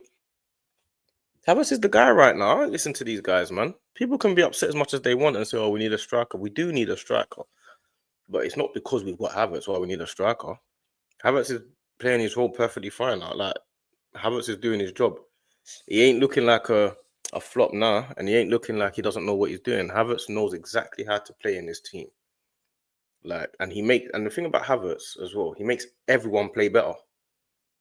Like, and Havertz doesn't have a bad game either. Like, people got to understand like what actually happens in the team. Havertz doesn't have bad games. Like, he's a consistent player. He just doesn't score like world-class goals and take on 3-4 players. He's not one of them guys, but he never ever has a bad game. He always just does the right thing. He's a really clever player. Our team is full of guys that are clever on the ball. That's what our team's full of. Partey and Odegaard and Saka and Havertz. They're all just clever guys. So that's what Arteta's done. He's just got our team full of clever, just geniuses. You might as well just call them mathematicians, blood. Big man thing. Caicedo. You got to remind me what you was talking about. Obviously, I'm just rambling on. I need to know. Kudos reps was probably talking your reps. Not sure what that means, my guy. I don't know what you're humming at though. You gotta let me know what you're humming at, my guy. Soon we'll try to do a show with you. We'll wrap up. We'll talk, my brother. Come on, my guy. There, my brother. Just real life.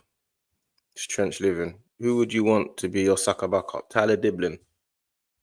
I said Tyler Diblin from the beginning of the season, but I don't know if people really took it in what I was saying. When I was on Never a Foul, I was saying Tyler Diblin needs to be who we go for now.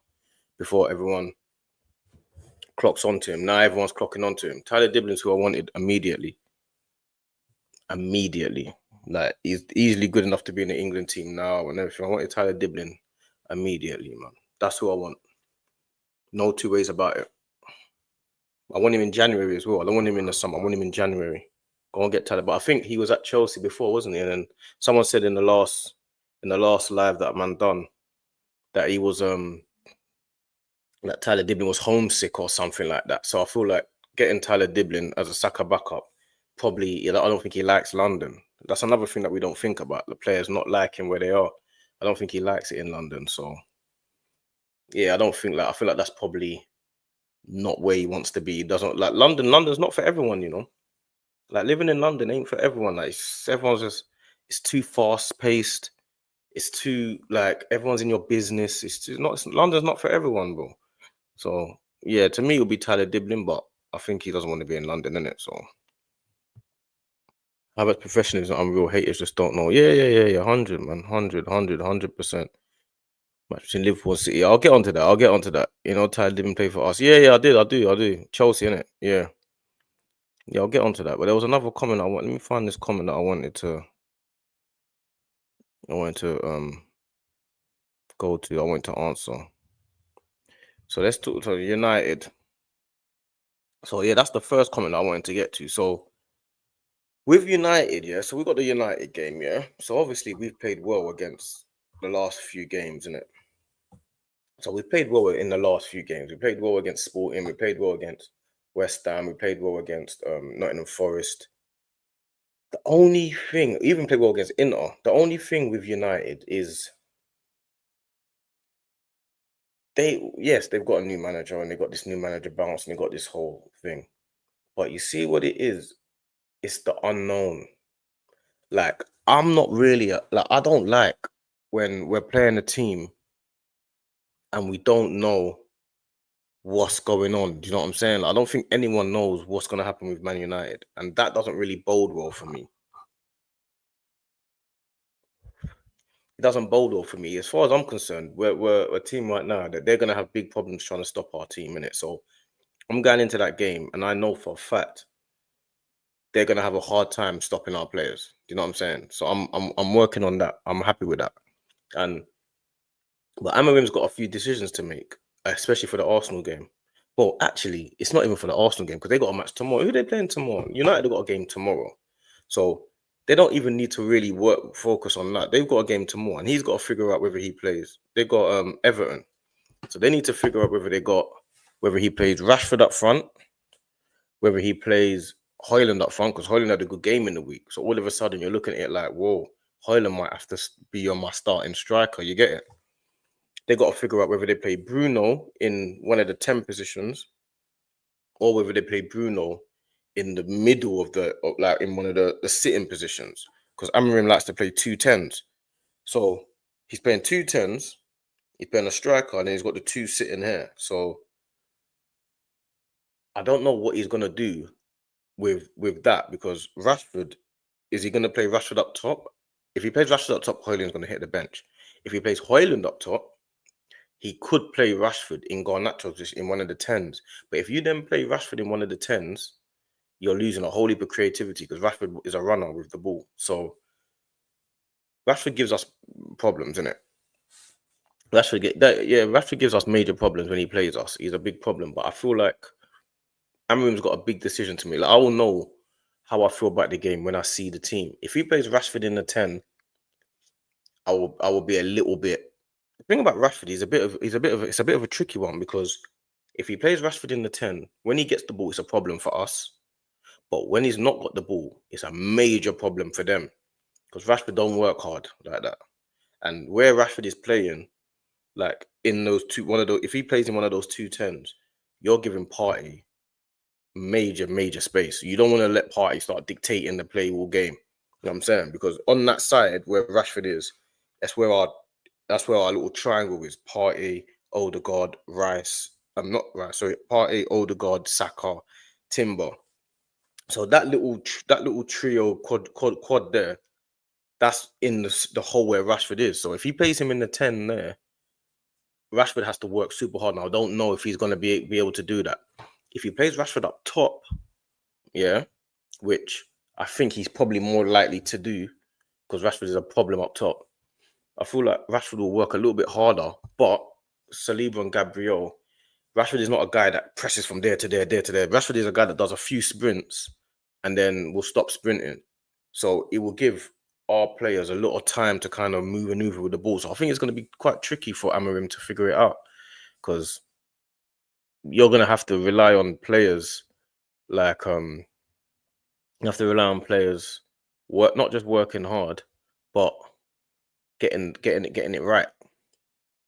So I think it's going to be tough for Man United to kind of figure out how to get one over on us, because we're going to have, like, Amarim doesn't really play to stop players. Amarim's not a player that he's not a manager that like focuses on other teams too tough. He's a type of guy that that his teams play the same way all the time. Like it's chaotic football, but it's that way. It's a lot that way. So for him to play against us, if you decide to keep doing that, you decide you're going to leave Saka one-on-one with Luke Shaw or with say, who plays out there now? He plays like who plays not Mazraoui, Malacia, or I don't know who's going to play left back. Who's going to play left back? You got to think about Saka and Odegaard. That little bit over there, which is what our strength, which no one seems to be able to handle that. It's going to be tough for them. So I just don't like the fact that United, they just seem like they just always give us problems, innit? That's the only thing about it. It's a midweek game as well. So I don't know, man. I don't know. We need Partey or Marino back for United. Yeah, of course we do. We need both. We need both of them.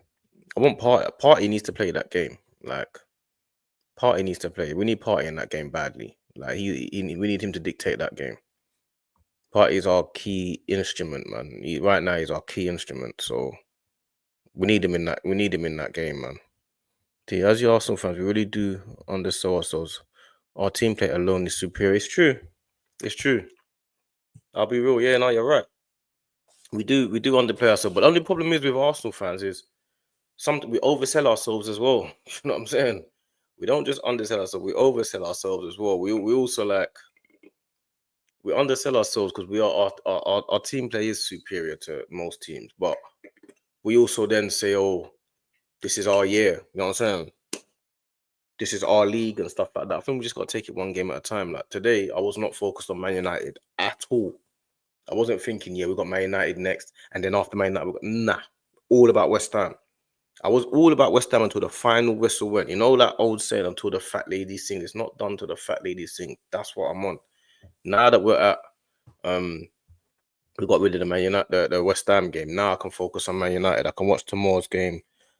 Like simple. I might do a watch along tomorrow. I tried to do one today, but I was all over the place, man. Like my Sky was messing up. I don't know why anyone else's Sky. My Sky kept freezing, then my laptop started freezing. I was all over the place today with a watch along, man. I just thought, so I just quit it, but I was vexed. Get me? But I might do a watch along for the Liverpool Man City game. But depends how I feel in the morning. I think you will dominate United because United haven't got the players yet to try go match to match with you lot like how we did and Liverpool did. I agree with that. Man. I feel like I agree with that. The only problem is with that is we don't know what they're gonna do. Their team is still it's not sorted yet, innit? So it's still anything can happen. It's one of them. That's the only thing about United. It's still anything can happen. So that's what I feel is probably the only difference with United, man. Like I don't like the anything can happen games, innit?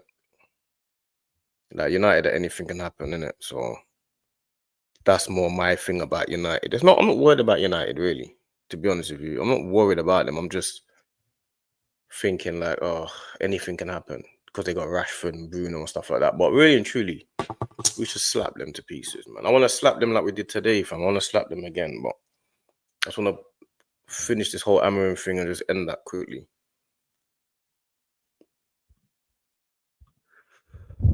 I don't think Amorim has enough variety in his approach, you know.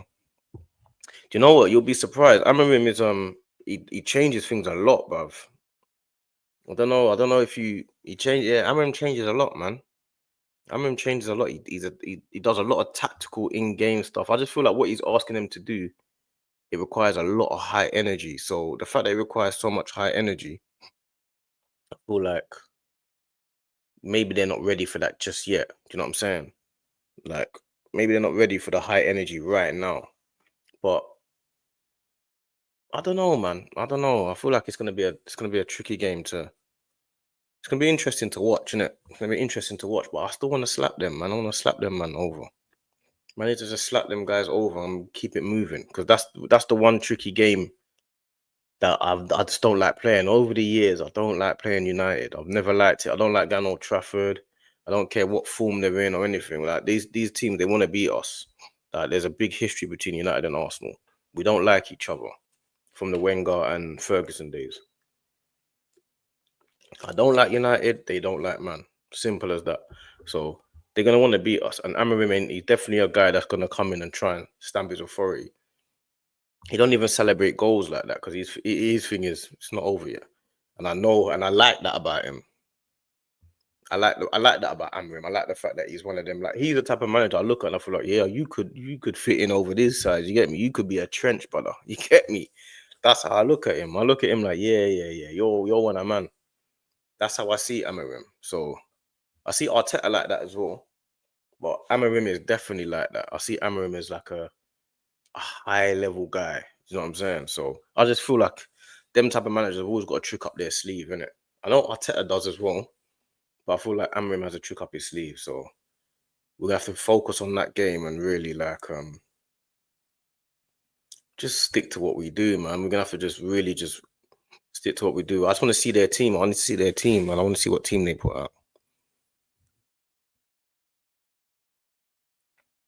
One reason I like Arteta so much is his variety and approach. His ego is in check and he's learning all the time. I believe he's the one. Yeah, same here, bro. Same here. I've been Arteta in since I wanted Arteta before I wanted Emery. I wanted him before Emery, and not I didn't want him before Emery because of I think he's a better manager than Emery. I wanted him because at this point I was like, we need to go with the new day and age of managers because I knew Arteta was one of those egomaniacs. I wanted one of those egomaniacs that lived and breathed football. That wasn't because at one point when Wenger was there, Wenger was always sitting down, and I just got annoyed with him just sitting down all day. Like I just feel like you just need to be. I feel like in this day and age, you can sit down. I'm not saying you can't sit down, but I feel like this new day and age with these young managers, these men are almost on the pitch. Like they can't. It's hard to sit down. Do you know how hard it is for Jurgen Klopp to sit down for 90 minutes? Or for Pep Guardiola. Can you imagine Pep Guardiola sitting down for 90 minutes? He can't sit down. He's too involved. He's too energized. He's too, you know what I mean? He's too inside this thing. That's what it is about Arteta. Arteta is one of them really inside this thing. I'm really gonna sit on the side of the touchline and try and kick the ball. You know what I'm saying? Half the time, you know how many times Arteta's falling into players. Arteta's kicked the football when he's on the pitch. He's crashed into players by accident. Every time a man's falling onto the sideline, they crash into Arteta. He's so close to the pitch, bro. Arteta does all types of stuff. So I feel like that's an Arteta thing, innit? And I like that about him. I like this passion. I like this being involved in a game with your team, and I like this frontline business. You know what I'm saying? I like the fact that you're gonna go to war. We're all going to war. You know what I'm saying? I'm gonna frontline the war, and you lot come with me, and we'll go to war together. That's Arteta's approach, and I feel like Amarim has the same approach. I feel like Amarim's one of them guys that, like, he's one of them guys that has that same thing that Arteta has. Like, so yeah, I feel like Amarim is a serious manager, and I feel like he's got tricks up his sleeve. I'll be real. Like, I'll be lying if I come on here and started trying to cuss him just for the sake of it. I'll be lying. He's just got there. He's stamping his authority. He's not going to change for no one. He's on the top. That he don't look lost or defeated. When he had the first interview when he was at Man United, he decided to play down the pressure. Like he goes, I'm meant to be where I'm meant to be. That's what he said. He even said, even when Ed Sheeran crashed his interview, he was like, I don't want to talk to Ed Sheeran. I'm not here for that. Like all of that, I'm here for all of that. I like all that. He ain't here for Ed Sheeran. He's here to win titles. So it's gonna be a tricky game, man. Tricky game. I don't like their fans. The Miss arrogant. Yeah, Man United fans have always been arrogant, bro. That's just standard. I've got my bedrooms are Man United fans, and they've always been arrogant. That's their thing. I don't really like many of them. I don't even like our own fan base. I'll be real. I don't like the Arsenal fan base. Like big man thing. I don't like none of them. The Arsenal fan base are annoying to me as well. Like I'll be real, man. I ain't gonna lie. Yeah, all of this coming on online and just chatting rubbish. The Arsenal fan base get laughed at. We get laughed at all the time. You gotta remember, everyone laughs at our fan base. They come and watch our YouTube channels to laugh at us. They don't come over because they want to hear tactical insight, bro. Don't get it twisted. Like the Man United fans are annoying, but the Arsenal fans, people come online to laugh at Arsenal fans. Don't get it twisted. This is what I find so funny about most Arsenal fans. They think because they got bare followers and bare following, everyone loves what they're saying and that. Bro, everyone's coming over to laugh at you. We're like the jokers of the football world. That's what annoys me the most about Arsenal fans. They can't even see it. Arsenal fans are so deluded. They can't even see that they're the jokers of the football world. Like, you lot are the clowns of the football world. You lot are, they come over and people are laughing. Like, people, I can imagine people putting on Arsenal fans YouTubes and this and Arsenal that, and people sitting with their bedrooms and saying, "Look at the man laughing at people going mad." You know what I'm saying? I can see people just laughing at our fan base. People, my cousin used to, before one day, he used to send me videos of Arsenal fans going ballistic on YouTube and send me video. Go, look at your fan base, but he's giving them bare views. He's subscribing to YouTube channels to laugh at them. That's what other fans do to Arsenal. So we can laugh at other fans as much as we like.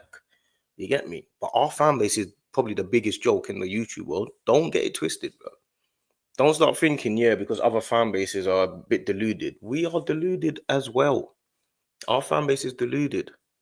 No one that they laugh at us, man. All the other fans, they laugh at us, bro.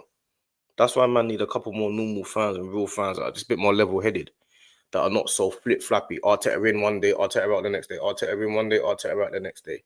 Or we're gonna win the league tomorrow. Now we're not. We're out of the title race. Now we're in it. Like, we gotta just get out of all that. Just gotta be a bit more normal, man. As normal Arsenal fans, or just a bit more humans. Everyone's a human, innit? Act like one, bro.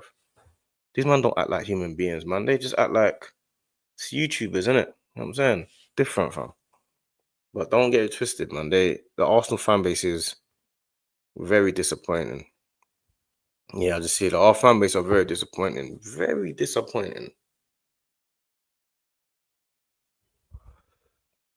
Very disappointing. The Arsenal fan base is very disappointing. I'm ashamed to be part of the Arsenal fan base, but that's why I hope here when man talks online, people don't class. I hope they always say, "Oh yeah, the Arsenal fan, yeah," but they class me differently. I hope so, fam, because man ain't like these guys. I'm not like these guys. You're not gonna hear me flip flopping every minute. Oh, Arteta ain't won the league. I'll sack him. This that. Okay, cool, fair enough. Innit? If that's what you feel, that's what you feel. But I'd rather you just explain it. You know what I mean? A bit more rationally. I don't want you to just be screaming to the camera. Well, I've got to turn my volume down at home and that. But that's what it is all the time. You're screaming at the camera, and you're just laughing at home all the time. Man are just laughing at us, like, how can you be online and people are laughing at you? Like, what is this? I won't raise like that to people just be laughing at you and you don't even know what's going on. People laughing at you behind your back. Madness. Can't just be out here and people just laughing at you, fam. So they are very disappointing. It's been a long time. We don't know how to act. Yeah, you don't know how to act, but get some decorum, man. There's no excuse. You know what I'm saying? There's no excuse, bruv. There's no excuses for this. Get some decorum. That's why you need. Come on, my G. Like, come on. That's why man's needed. That's why man's here. You get me? That's why man done. That's really the real question as to why I done the YouTube thing.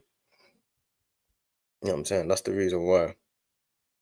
Like, that's the actual reason why. So, like, we gotta make sure that we just keep focused on what we're doing. And even as a streamer now, as one of these streamers, you gotta make sure people actually know what you're talking about. Like, or you gotta make sure that when you're talking, like, you actually say some sense, or people can understand where you're coming from, even if you don't agree. Like, even because not everyone's gonna agree on stuff. If you don't agree with what I'm saying, I don't agree with what you're saying, I still need to know where you're coming from, what point you're making, and you still need to know where I'm coming from, what point I'm making. You know what I'm saying? We still need to kind of have a reasonable understanding of why you think like that. Like, I don't want to come away from a conversation with someone and feel like, what's that person talking about? Like, you know what I'm saying? So that's why I kind of like, when I'm talking, I kind of talk in a certain way. So it's like, it makes sense to people because that's what it's got to be. You know what I'm saying? At the end of the day. Have I put this one up already? Was that the big? Did I put that one up? I don't remember putting this one. But what was this question? Yeah, I remember that. Yeah, that's the rivals. I was talking about the rivals tiers, isn't it? Yeah, I remember that. Yeah. Them man there, they that was at the thing. But Big Steve, I haven't. Do you know what? Yeah, it's only when after I went to that event that I started watching his stuff and things like that. You know what I'm saying? So, like I said, I don't know him personally like that, but yeah, he's a level-headed guy, isn't he? You know what I'm saying? Like, I can only really deal with level-headed people, innit? So He's a little, but Man City have won 4 in a row, so they've got the right to be arrogant, man. Like, I feel like Man City fans are not arrogant enough for what they've achieved. Like, they've achieved everything, and then to me, they're still level-headed guys. I don't really like if this was Arsenal fan base or Man United fan base or even a Chelsea fan base, it would just be they'd just be rubbing it in your faces. Man City don't really rub things in people's faces, isn't it? So I feel like they're just happy to be where they are. They've accepted that they're a great team and they're just happy to be great. You know what I'm saying? So I feel like that's what the case is with Man City. You know what I'm saying? But let me go back to a couple of these ones. Yeah, Mbappe is. I really don't rate Mbappe. Yeah, I'm gonna go back to the Saka because when it comes down to Saka, yeah. So let me go back to this guy when he said, or this girl when she said Saka is nothing, which I find quite barbaric. Like, how can you say Saka is nothing when he's doing great things? You know what I'm saying? I can Saka, you're cheapening the word itself. I'm cheapening the word world class. So I just need them to tell me who they think is world class. That's more my thing. I need to know who you think is world class. If you say someone's not world class, you need to tell me who is. That's what it is. Like, Saka is, to me, easily world class. He's not even world class like that anymore. He's easily world class, and he's doing easily world class things, isn't it? So I don't know, man. I feel like people are just looking for a reason for him not to be world class, man. But I feel like it's got to the point now where it's going to be hard for them to deny it at some point, man. It's getting tough. It's getting tough for them. It's getting real tough for them to understand that Saka is that guy, and he's just that guy. It is what it is. You know what I'm saying? Simple as that. But you know what I mean? Man's gonna go. You know what I'm gonna go do? I'm gonna go catch up on I'm a Celebrity. That's what I'm on still. I like that show. I don't really watch TV shows, but I like I'm a Celebrity. Well, I'm a Celebrity. Get me out of here. Should I say it? To say it right. I like that show still. I don't know if you lot watch that, but I've been watching it. And I catch up, and I'm gonna decide. I don't know if I should decide to do a watch along tomorrow or not, man. As I see it, life is a conversation, and it's about the quality of ideas out there. I will always challenge foolishness, or else we will drown. Or else we will drown. I hear you, bro. I hear you. That's the truth. That's the truth. Like, when it comes to football, everyone's opinion is valid, isn't it? Because that's why. Because obviously, every manager has their own ideas and identity, and everyone believes in what they believe in it. So every manager's got what they believe and what they say in it. So everyone's right, but at the end of the day, when it comes down to football and your ideas, everyone's right. There's no wrong or right or wrong answer. You just have to prove your point with your idea, innit? If you're a guy that thinks that long ball football's the best, then you need to win with long ball football. If you think that tick attacker is the best, then you need to win with tick attacker. Everyone is right. There's no wrong answer in the football world. I just feel like there's so much like oh yeah, he like what we think someone else should do. You know what I'm saying? Like when Ange is playing all out attack football and he's winning, then all of a sudden, oh, Ange needs to be pragmatic. But when he's winning, he's fine. When Arsenal are winning games, playing great football, but then when we lose a game, oh yeah, you need to change it a bit. But when we change it, oh, he's gone defensive, he needs to go more attack. I just feel like you need to prove your point with your theory. Every theory is a theory. It works. It's a theory, isn't it? So every single theory is what you believe. If you believe it, just go and prove it. Like, no one's wrong. There's no right or wrong way to play football. There's no right or wrong idea. There's a thin line between genius and madness.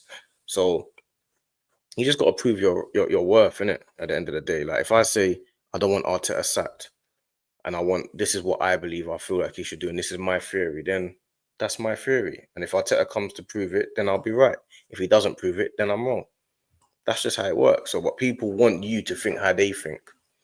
Oh, I think Arteta should leave. Okay, well, I don't think he should leave. Well, people will be like, yeah, but you should think you should want him to go. Where's your standards? You should want him to go. Don't tell me what I should do. You don't put money in my pocket. You don't pay my bills. You don't pay my mortgage. Don't tell me what I should or shouldn't do. You get me? People are like, yeah, you should want Arteta to leave because you should. Where's your standards? Or you've got no standards. Your standards are low. You can't tell me anything about what I have or haven't got. Like, I don't need you to tell me what I think. I know what I think. I go to games. I've got my coaching badges. Have you got your coaching badges? No, you haven't. So how are you telling me what I should be thinking? I think this is what I think. This is my theory. This is your theory, and we both just have to agree to disagree on it. And someone's going to be right at the end of the day. But you can only be right once it's been proven.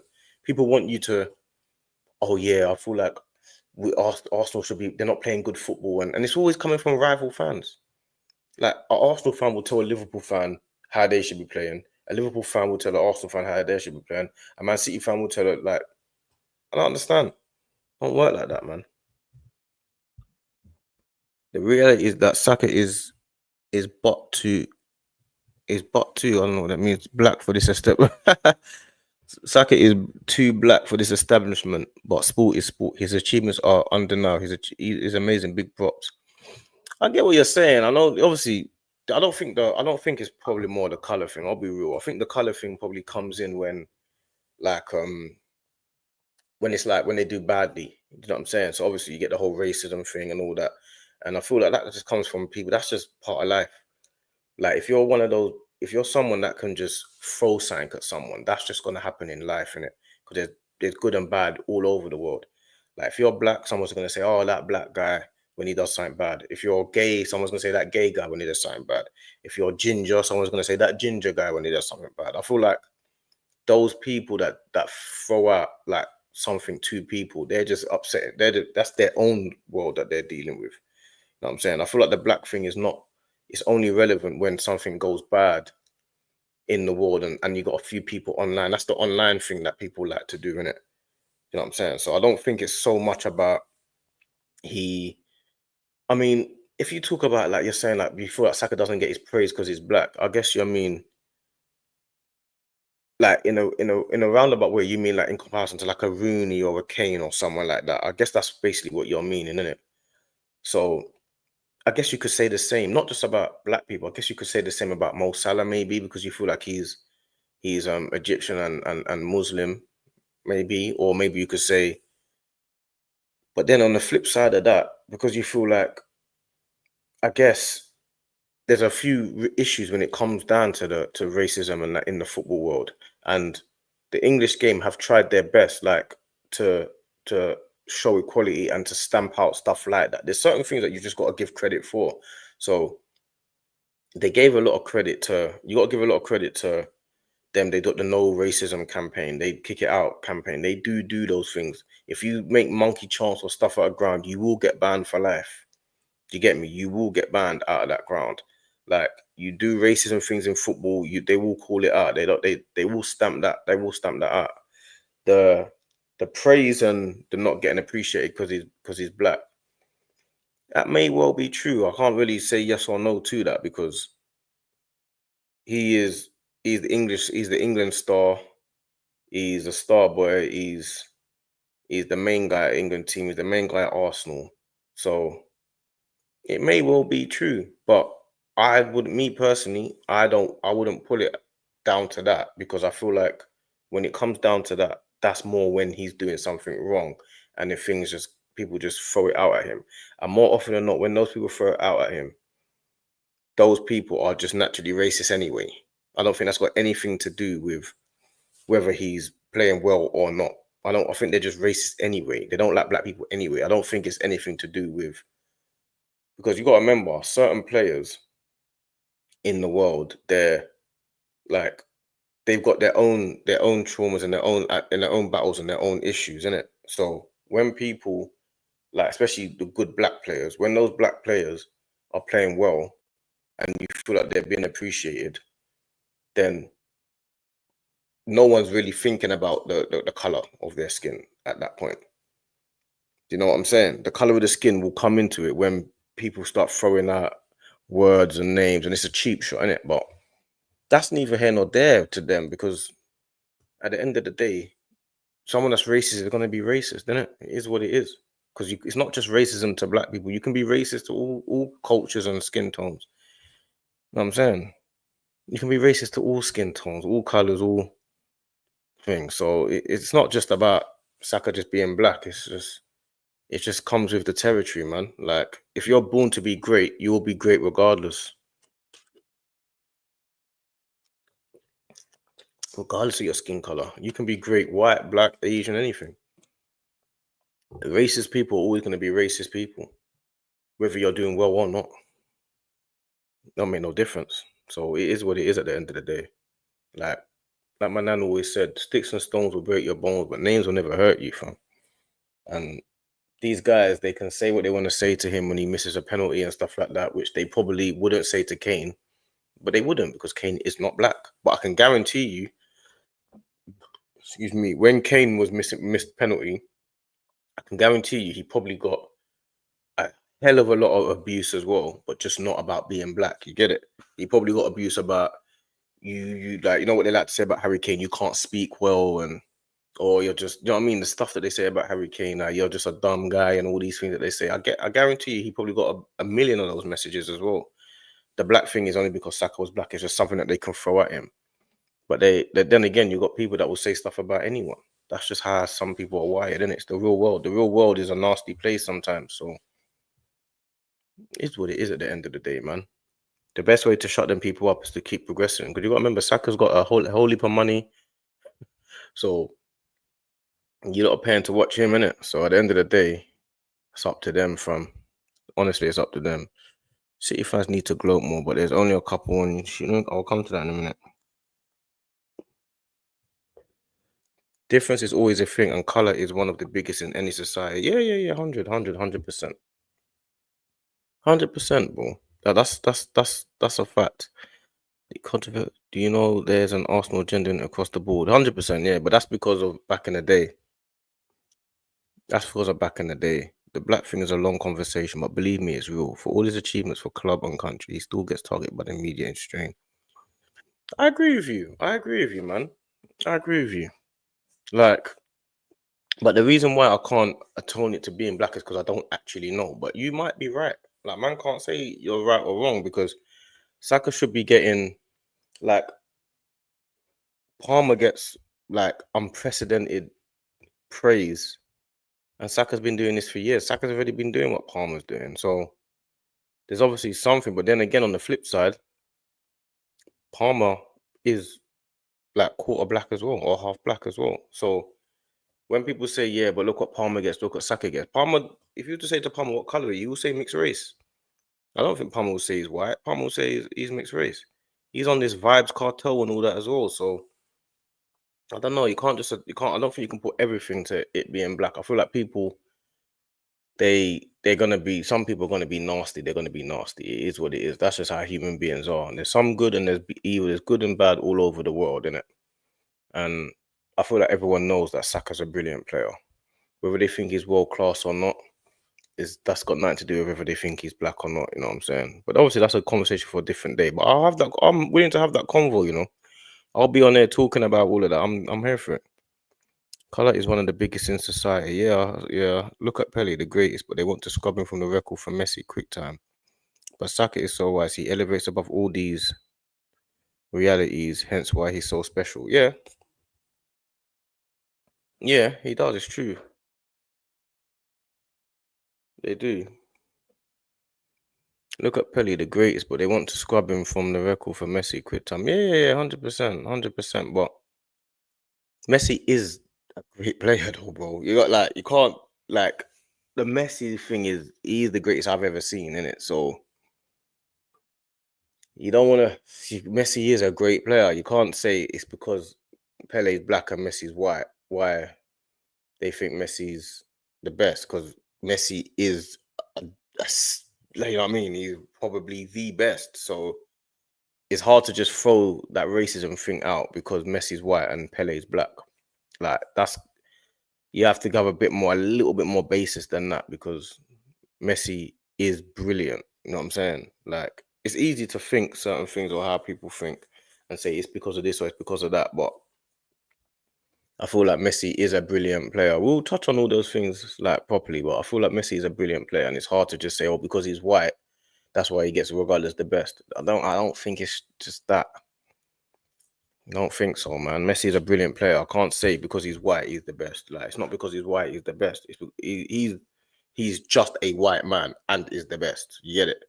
He's not. It's not because it's not. Oh yeah, he's white and he's the best, so he's getting all the praise. No, he deserves all the praise because he is the best. You know what I'm saying? So yeah, it's not just that one still. But they can't break him because he's the hit differently. Palmer gets a blind from media and rest. For Saka, it's different. Yeah, but Palmer's got black in him as well, though, bro. Palmer's got black in him. He's got black in him as well. It's not just. I'm saying it's not just that. Palmer's got black in him as well. You know what I'm saying? Already taken the victory lap. I see. Victory lap. What do you mean? Taking the victory lap? What victory lap? With what? What are you talking about? Victory lap of what? Well, not victory. Messi learned from the best, Ronaldinho. Oh, that's my brother. Free up my G, you know. That's my killie there.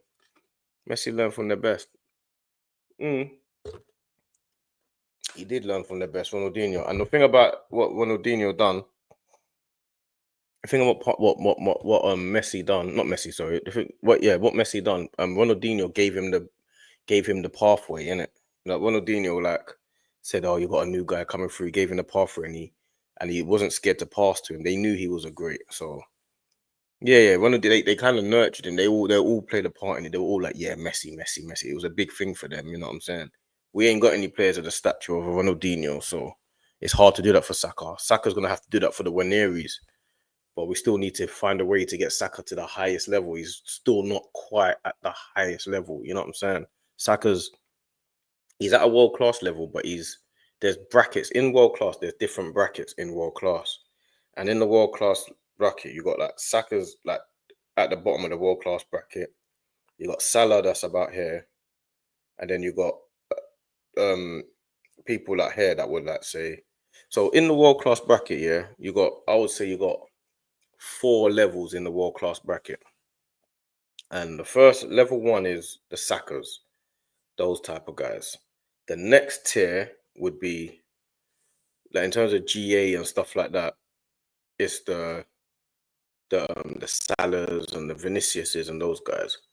Then the level above that, not in terms of play, I'm talking about in terms of like numbers, would be the Haalands. You know, like the guys that get really high numbers, but maybe not quite as good as Salah, but high numbers.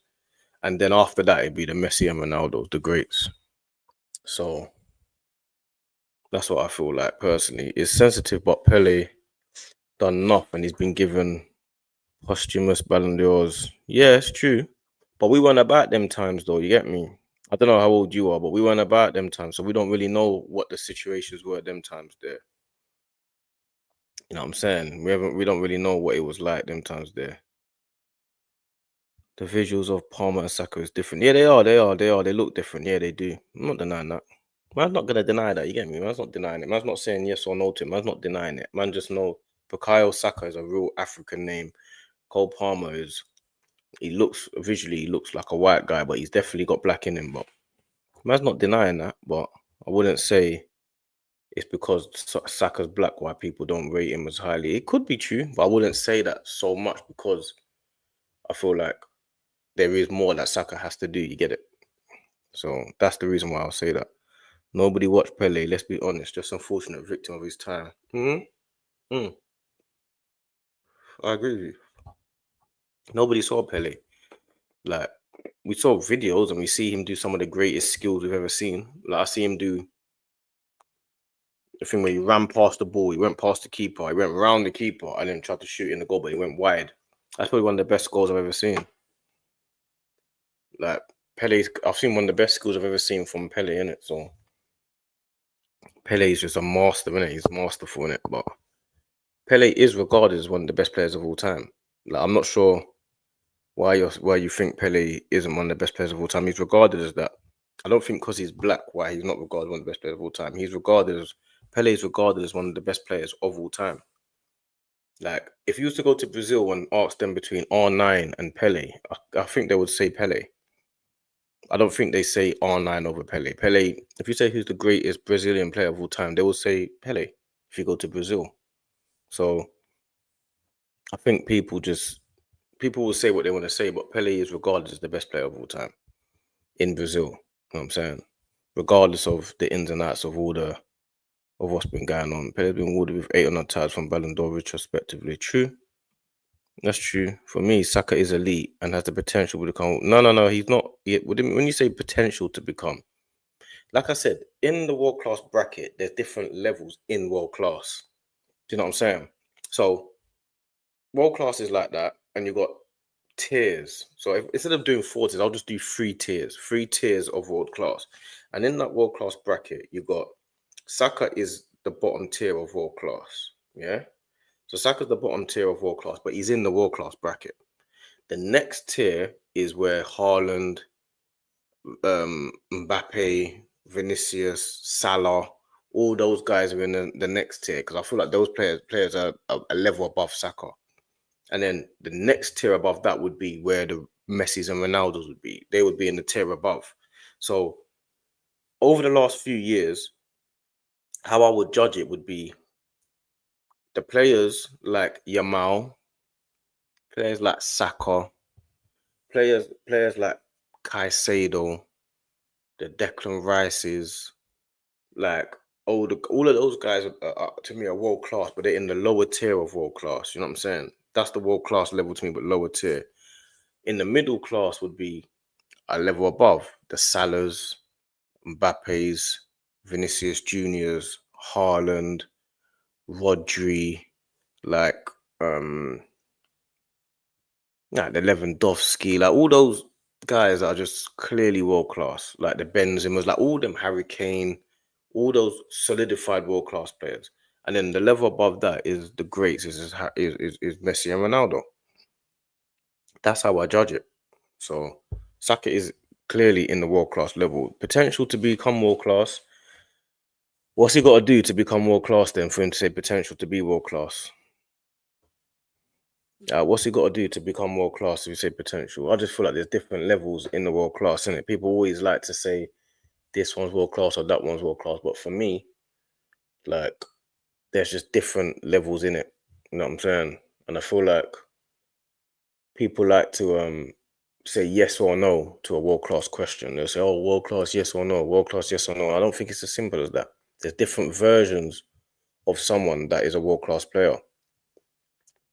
Like Odegaard and Saka, to me, are both world class, but they're both completely different levels of world class, both different players. Do you know what I'm saying? So you can't say, oh, because Cole Palmer gets goals and assists, he's world class, but Odegaard isn't. But Odegaard's game isn't based on the goals and assists. You know what I'm saying? You gotta say a little bit deeper than that. Like Harry Kane's a world class player. Harry Kane, Mo Salah, all them guys, they're all world class players. Rodri's clearly world class player. Even people like Ruben Diaz and Van Dijk and Alisson and all of those guys are clearly world class players. Do you know what I'm saying? Like Alisson, like in the Premier League right now, the world class players to me.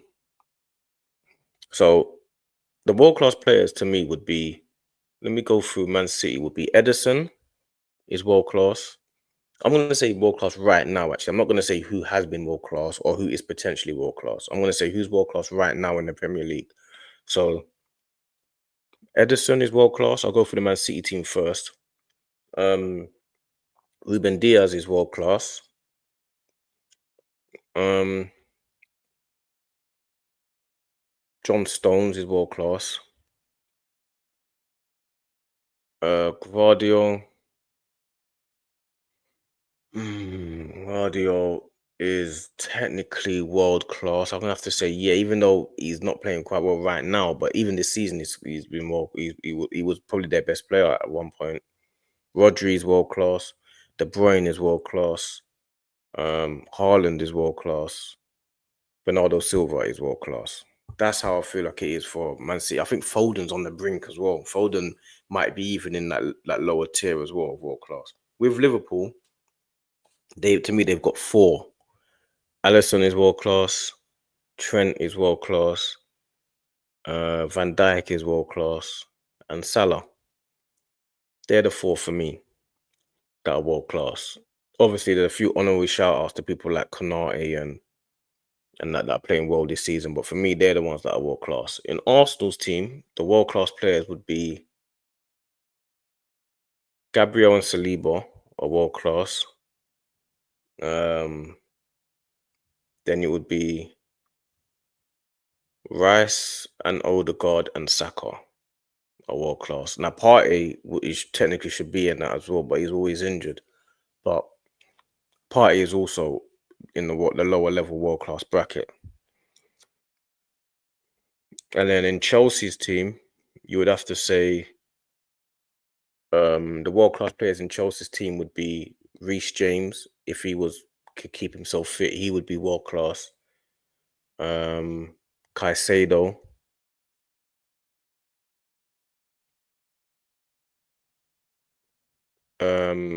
That's it really. Cole Palmer is pushing the lower world class bracket. He's pushing it, but he's not quite there yet. But he's pushing it. But yeah, the only two would be Caicedo and Reece James.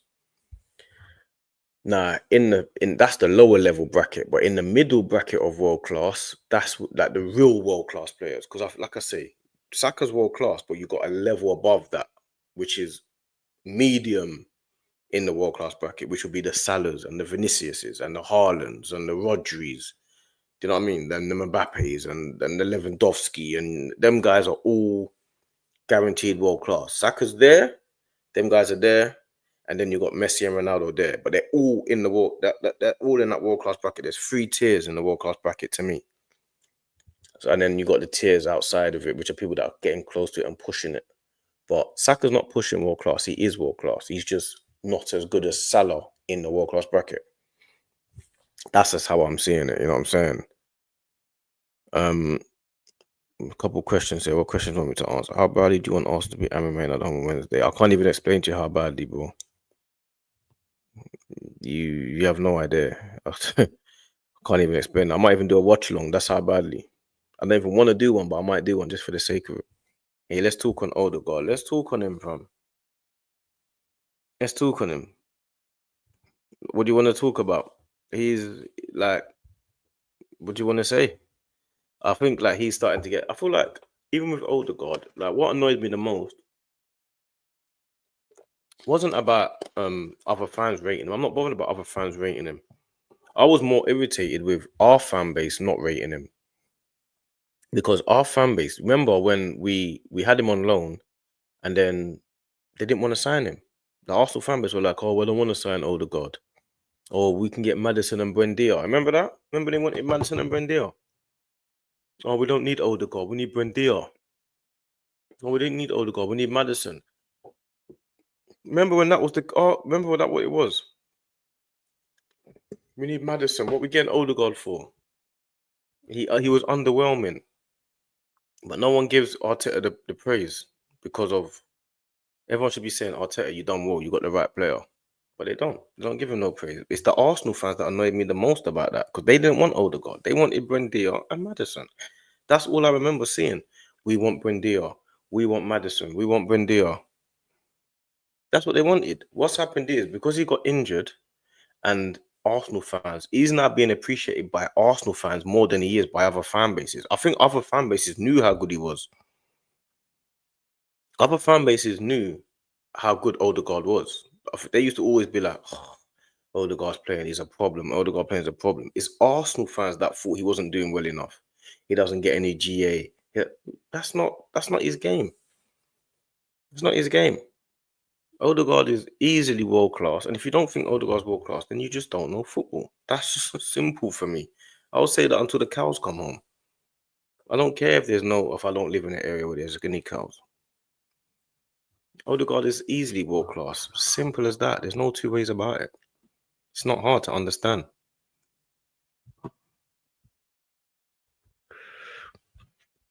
Odegaard has crazy close control, nearing Zidane levels. I don't know about nearing Zidane levels, but I've always found him. infatuated with dribbling, which reduced his reading of the game. I've always wanted him to evolve beyond this. Oh, he got another one. But Phil, this latest injuries allowed him to take stock and see his game differently.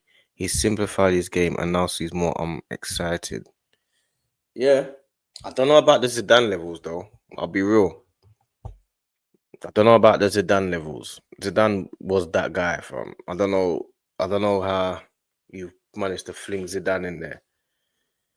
Zidane was doing what Odegaard's doing with goals, and you have to remember with Zidane, Zidane's a unit.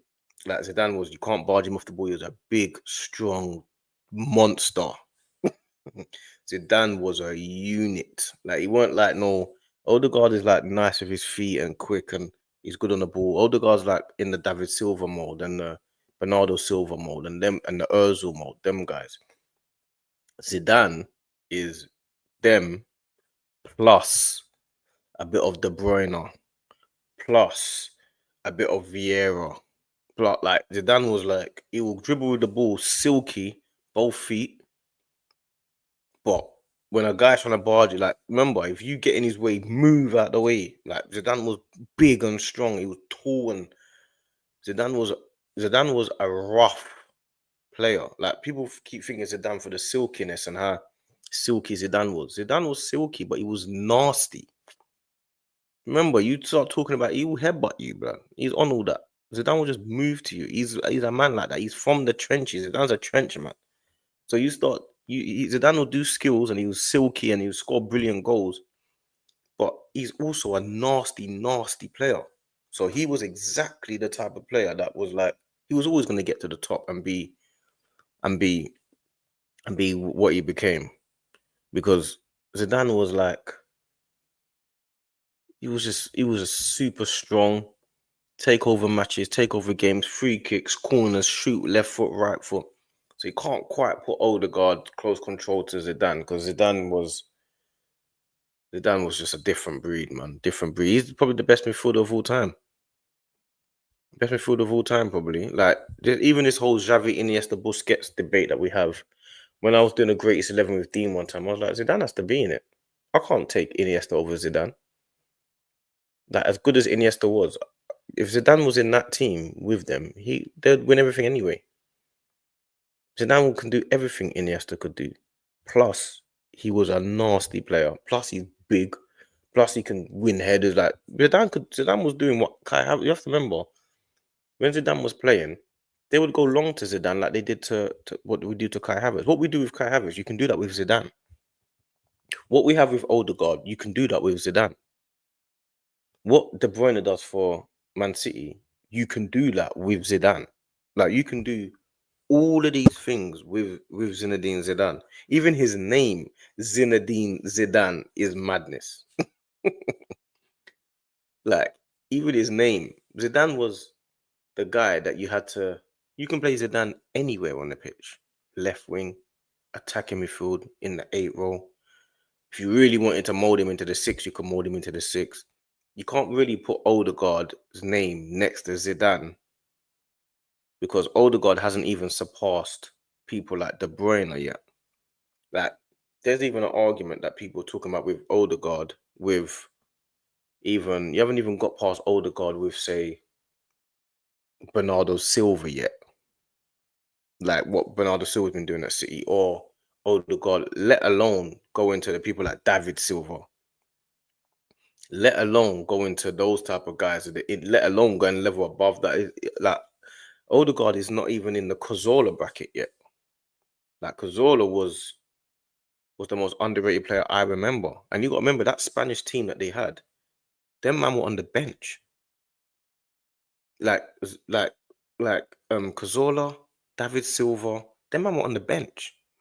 They had Busquets, Iniesta, Xabi Alonso, Santi Cazorla. Remember, even before that, they had people like Javi Garcia. They had Javi Martinez. Like they had what's his name? They had like what's his name that he had there? They had all of them guys, and you have to remember, them man were on the bench. Iniesta, Xavi, and Busquets and Xabi Alonso are playing. Fabregas is playing up front. You can't even get into the midfield now. You think you can have Fabregas? Fabregas can't even get into the team. Fabregas is having to play up front. Like and this is Fabregas. Fabregas is one of our best ever players. He can't even get into that Spanish team.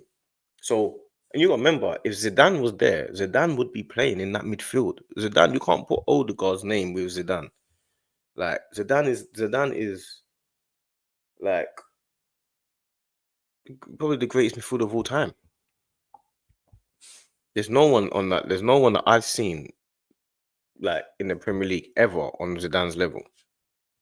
And I don't know if there ever will be in my lifetime because he had everything. It's nasty. Not remember what you need to do is go and watch like Zidane. Don't go and watch highlights. Watch like individual. You know that when you watch the individual point where you watch every touch in the match. Go and watch those ones. Don't just watch highlights of Zidane. Watch like the individual of a whole match, and you'll realize what Odegaard's doing. Zidane's doing easy. Like he's doing all that easily. Odegaard is controlling games and doing all that, but so was Zidane with ease. You okay with the rumours Adam Wharton being part of the replacement? If not, which DM fits Arsenal? No, I'm not okay with that. Nah. No, I'm not happy with that. I don't want Adam Wharton to replace Partey. Are you mad? No way. They're not even the same. They're not even the same type of player, man. I see Adam Wharton. You see Adam Wharton. He's a good player, yeah, but I've seen him plenty of times get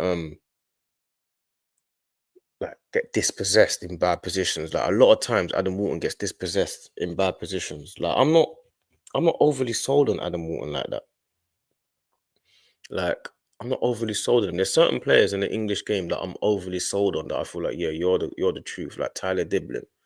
Like I just feel like he's just absolutely brilliant. He's gonna get where he needs to get to because I just feel like he's phenomenal. You know what I'm saying? There's a young player in what's his name, man? There's a player in the championship that I feel like he's gonna get there. Oh, I can't remember his name. But he's in the championship now. I wish I remembered his name, man. But I feel like he will get there. But Adam Wharton to me, he's a good player, but he's too up and down, man. I know he's injured at the minute. He's been carrying a niggling injury, but nah, he's too up and down for me. I need more security in that position, man.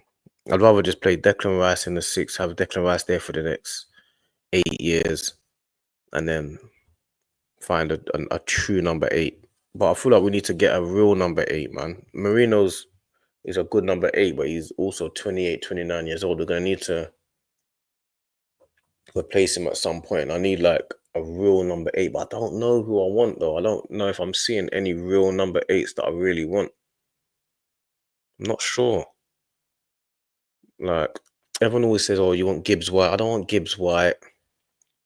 I don't want like that. I would take Kudos and Semenyo as nice squad players and to keep rotating, but Kudos is going to cost 100 million. Do you know who I actually wanted? I wanted Paqueta. That's the player that I want. I wanted Paqueta. Like, because Paqueta to me that's who Man City were going to get anyway, but that's who I wanted. If it weren't for this betting scandal, he would have been at either Arsenal or Man City, I think. I don't want Bruno Guimaraes.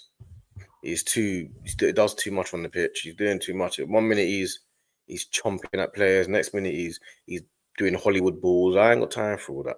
I don't want Bruno Guimaraes, but I would take Paqueta though. Paqueta's a player that I want. Paqueta's like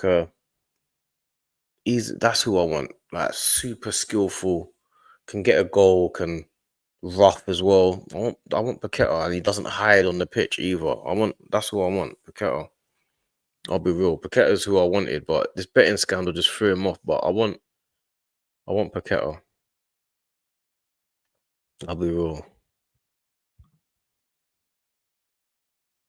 I think Arsenal is targeting Walton because they need the English player quota since Ramsdale Smith Rowe left. It's true. They probably are. But I feel like there's a couple of other players that we could get that would fit that quota, like Tyler Diblin. Like Adam Wharton. I don't know, man. The English quota. If we're going to go for the English quota, then I don't know, like you got players that because obviously the English quota means they're gonna cost a lot of money. Like Bramthwaite, you got people like Bramthwaite that you can get. Like you got those type of players, but don't forget, there's a lot of there's a lot of players in the English system that because the under 21 system is seriously strong. So yeah, we got rid of a couple of English players, but if we go for Adam Walton, who will be a good squad player in our team, he's gonna cost about 70 million or 80 million. Like that like to me, I'd rather get a Tyler Diblin maybe for a lot cheaper to cover that quarter and then go for a big hitter. Because we need a the issue that we actually have is what we do with Havertz. That's what's causing us problems. Havertz is causing us problems. Like that's the issue. The issue is actually Havertz, bro. I'll be real. That's definitely Kaz. Be quiet, bro.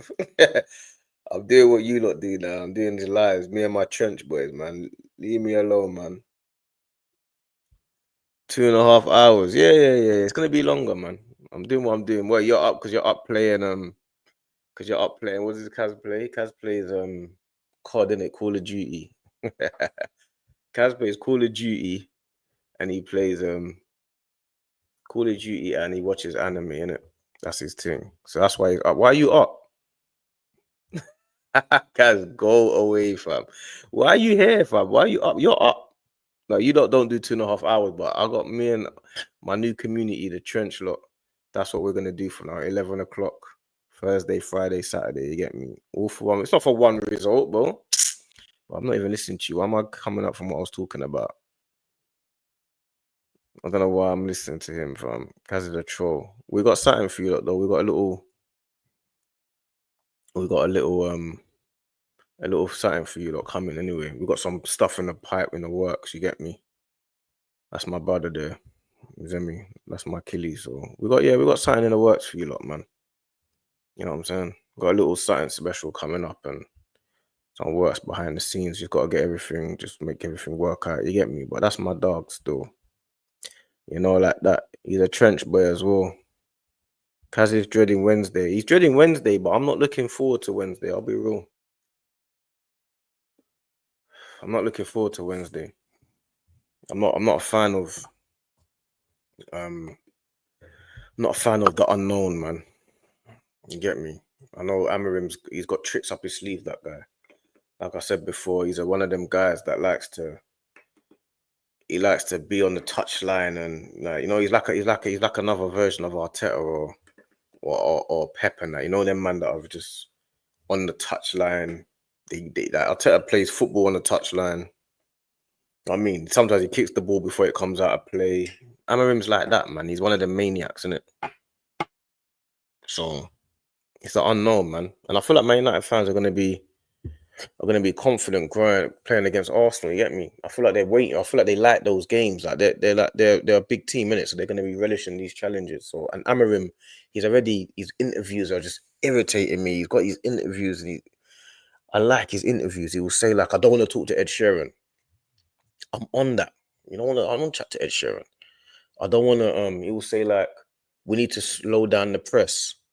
Like as in the press media, I need to do less interviews because you see, when you're a Man United manager, it's not just about managing the club. You got to manage the media. You get me? And not only you got to manage the media, um, you manage the media, but you're also doing little interviews with Soccer AM, stuff like that. Then they might do a golf day with this guy. Then Gary Neville you might have to do some media stuff with Gary Neville on his channel. Then you do some stuff with Gary Neville for Sky, with Carragher for Sky Sports. Then you're doing something for someone on their YouTube channel. Amarim's not on all that. Like he ain't on all that. He's not interested in that. He's coming over here. He said, "I'm here. I'm where I should be." He ain't on this doing all this media stuff. He ain't on it. He don't care about all that. That's what I like about him. He don't care about none of that rubbish. So yeah, they got a serious manager over there. You get me? I'm just happy we got him so early and we can just maybe we're on a good run now. But yeah, they're not no joke with Amarim, man. They're not a joke. They're not a joke, fam. I'll be real. Um, Ami's funeral Wednesday. The metrosexual. What you saying about my breakdown? Yeah, your breakdown's cold, man. I watched them. You know what? Yeah, you see me. Yeah, you know what I do now. When an Arsenal game finishes or whatever, I will watch. I'll watch your one quickly. 'Cause I know it'll be like quick 10 minutes. Because you do the same thing I do. You pull it out straight away. So I'll watch your one, then I'll go and watch Arsenal fan TV and all that after. Because I know your breakdown. But you know about football, innit? You break down football well, and I like the fact that you got these bullet points. You got these new bullet points on the side. I like that. It's good, man. You know about football, man. Yeah, you're definitely a knowledgeable guy. You're just a troll sometimes, but Kaz knows about football, man. He's a guy that he has a good breakdown and he goes a bit deep into it. You know what I'm saying? He's like man, innit? It's like us. We get deep into football, innit? Like it's not just about this tribal thing of we beat you, you beat me. Yeah, cool. That's all well and good, innit, on streams, innit? But when it comes down to the real football, who really knows about football? Who can really break down a match? Who can really see it for what it's meant to be, and who can find out what to change and how, what, you know what I mean, different levels of there's the depth in it. You're one of them man that's got depth, man. He's one of them man that's got depth. Kaz knows what he's talking about. So, but people need to go and watch what he does, man. Kaz is a trench boy as well. You get me? Kaz is a trench boy. You get me? Everyone that comes here, anyone that's up with me at these times is because you're trench. You get me? Trench boy. So, Kaz is from the trenches. You get me? That's our thing. You know what I'm saying? The British press called him out when he was on Lisbon duty, innit? He got a whiff of what he was walking into. What do you mean called him out? What do you mean by that? What do you mean they called him out?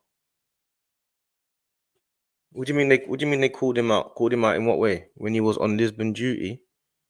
I don't know what happened. You gotta let me know what happened. I don't know what happened. The metrosexual derby. I'm in the drip god versus the greatest pen winner, Enrique Iglesias. Yeah, you're just on some joke thing. I hear your thing. They need to free you up out of jail, my guy. They need to free HTX Gunner. To be fair, Kaz reverts to football after the banner. Yeah, he does. He understands football, man. He knows about football. When man chat to him behind the scenes, he understands football. He ain't a guy that don't understand football, you get me? He knows about football. That's the truth of it. Man ain't gonna ever deny that. Certain man know about football, certain man don't. But Kaz is one of them guys that knows about football. He just acts up sometimes on camera, you know what I'm saying? Entertainment purposes, innit? You got to sometimes, but he definitely knows about football. He's got breakdowns, innit? If you go on his channel, he's got MUFC Kaz. If you go on his channel, he breaks down like certain games, innit? Like I haven't seen. I think it's a new thing that he's doing, but it's quite good. Like you get to like it's only like 10 minutes or 15 minutes, something like that. It's not like a long thing, but it's quite good. Like he will just go into it in and like a little bit deeper than when because he's doing it on his own, innit? So he's not getting like he's not lots of different people talking to him or getting swayed in an opinion because someone's saying this, because everyone's got different ideas, innit? So when you do it on your own, sometimes you can just say what you want to say, innit? It's like refreshing. It's like therapy a bit. Like this thing here, I didn't even know about these live streams like this. I just started doing it because Dean wanted to do live streams. Once Dean went to do live streams, I was like, what are we doing live streams for? We just do videos and put them out. What's the difference? But now we can do live streams. I'm realizing, oh, I get it now. Man can just sit here and just do my own therapy. You get me? That's why man will do it on a Thursday, Friday, Saturday, because that's the days normally where I'd be out and about doing other things. But where I'm not doing that no more, man can just do it Thursday, Friday, Saturdays. You get me? They hotted him up in insisting he spoke English, blah, blah, blah. Oh, okay, I ain't seen that. You gotta let me know what that is. I ain't seen that. I ain't seen what the media done to I ain't seen what the media done to Amarim still. I ain't gonna lie. I like Amarim though. Like I like him still. I ain't gonna lie. There's certain managers I don't like, but Amarim is one of them people that I like. Like I don't like when I like opposition managers. Like it annoys me. You get me? Because I'd rather not like your team and not like you. But Amarim, I actually like him as a manager. I like him as a person. I like what he's done. He come there, he takes off all the pressure. He says, "Don't worry about titles. I'm here to show my identity." I'm like, "Yep, clever. You knew what to do straight away." Like I knew that. Like his first interview was exactly the same as Arteta's. Like took away the pressure, took away the issues. He just straight away said, "Listen, I'm not doing no coming there and you don't think you can come and just start dictating what my narrative is." You know what I'm saying? So yeah, I like Amarin, man. I've got time for him. And I know on Wednesday he's gonna come there with some tricks. Like, he's got tricks up his sleeve, man. He's a manager. I don't trust him, innit? I don't trust Amarin, man. I'll be real. Like, certain managers to me, they're just like, even Slot, yeah. As much as I know he's doing real good stuff at the minute and he's at top of the league and all this stuff, I don't get the fear factor from Slot. I'm not worried. I'm not scared of Slot. You know what I'm saying? I don't get the thing of I've got to really be panicky about this manager, even though he's a smooth sailing manager. He's one of them guys that just quietly goes about his business, innit? You know what I'm saying? So it's always the quiet ones you got to worry about. But I'm not, I'm not worried about Slot. I'm not panicking about Slot. You get me? No, I don't fear Slot. But Amarim, yeah, he makes me think like, makes me feel like, yeah, we got to be ready for man. Like, he's on smoke, innit? He's a smoky brother. And Arteta's a smoky brother as well, innit? So it's just battle of two smoky youths, innit? You get me? That's what it is. The team that pisses me off is Real Madrid. They want Saliba and Gabriel, but don't want to pay. They want Trent for free. These men need to pay up generational wealth. Yeah, but Real Madrid is the biggest club in the world, bro. They're gonna want the best players in the world always. Remember, they done the Galacticos. That's what they do. From like, if we have a team that's winning things and some of the best players in the world, the best teams are gonna want them. It's come part and parcel of football, man. That's how it goes. The only good thing that we've got about Saliba and Gabriel is that they're still really young. They're both young, innit? So there's a lot of time for them to say, I don't want to go Real Madrid right now. Like, I've got another opportunity to maybe go in 4 years or 5 years. So that's if they even want to go. Because you got to remember, those two players were more or less made by Arteta. Know what I'm saying, they both of them are like, they probably owe a lot to Arteta because Arteta brought them up to this level. So they probably, like, even like Saka, like these guys right now, you're at the best, one of the best clubs in the world. You're playing the best football of your life, your career. You're under a manager that's a maniac. Do you really want to leave that? You might not want to. You might not feel like, I don't need to go and leave Arsenal. Like, you might not want to go. You don't need to leave Arsenal. Where you going? So I don't feel like there's any reason to actually leave for them, to be honest. But Real Madrid are gonna come calling regardless. They're gonna come calling regardless, man. That's what they do. That's what they do, innit? They're the biggest team in the world. They're the best team in the world. They're gonna come and go for your big players, innit? It's part and parcel. That's just what happens. I'll be real. But they'll play. If they want to buy Saliba today, do you know how much they're gonna have to pay? Do you know how much they're gonna pay for Saliba today? They'll have to pay, like, to buy Saliba now will cost about, it's gonna cost about 130 million, 140 million. Like, I don't know. Are they gonna be willing to pay that for Saliba? I don't know. I know they gave Mbappe a heavy you know what I mean? They gave Mbappe a heavy signing on fee and all that. So I don't know if they're gonna want to pay 130, 140 for Saliba. Saliba's gonna cost at least 130. At least. So it's hard to buy these players, man. Like, to buy Saka now, like, a realistic sum that you're not gonna be able to buy Saka now. You're gonna have to be bidding world record fees to buy a Saka. To buy a Saka now, you might have to spend 150, 160.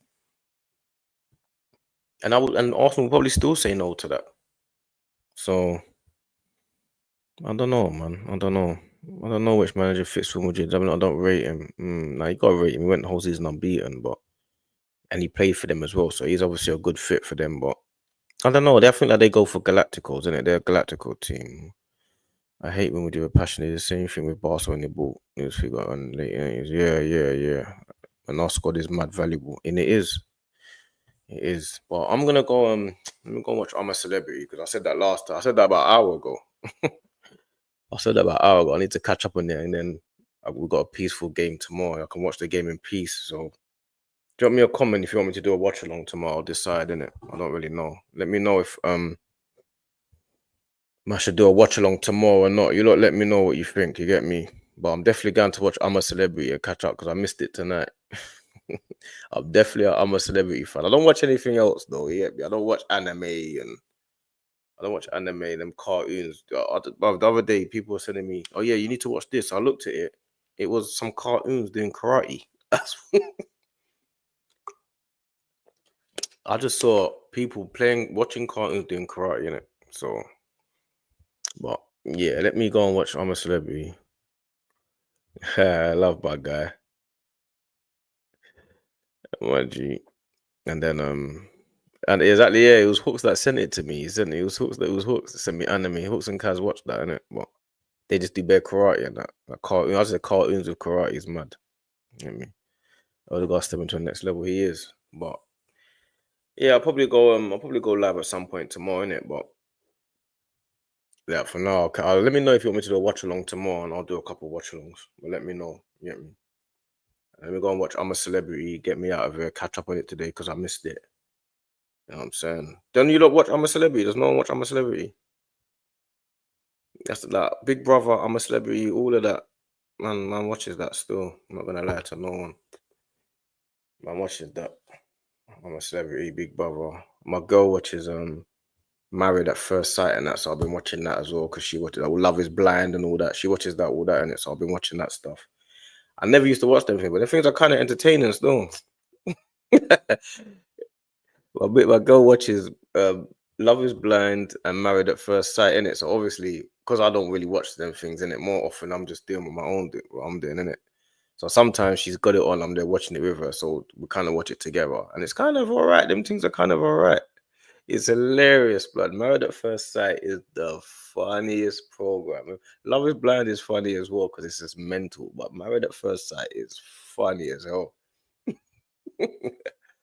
Married at First Sight is funny as hell, blood. But yeah, she watches that all the time. She loves it, fam. So man watches them. Obviously, I don't have to watch them, but we're just there watching it. We just end up watching it. You get me? But yeah. Let me go and catch up on I'm a Celebrity before I go to bed, and then let me know if you want me to do a watch along tomorrow. Innit? Trench living, you see me?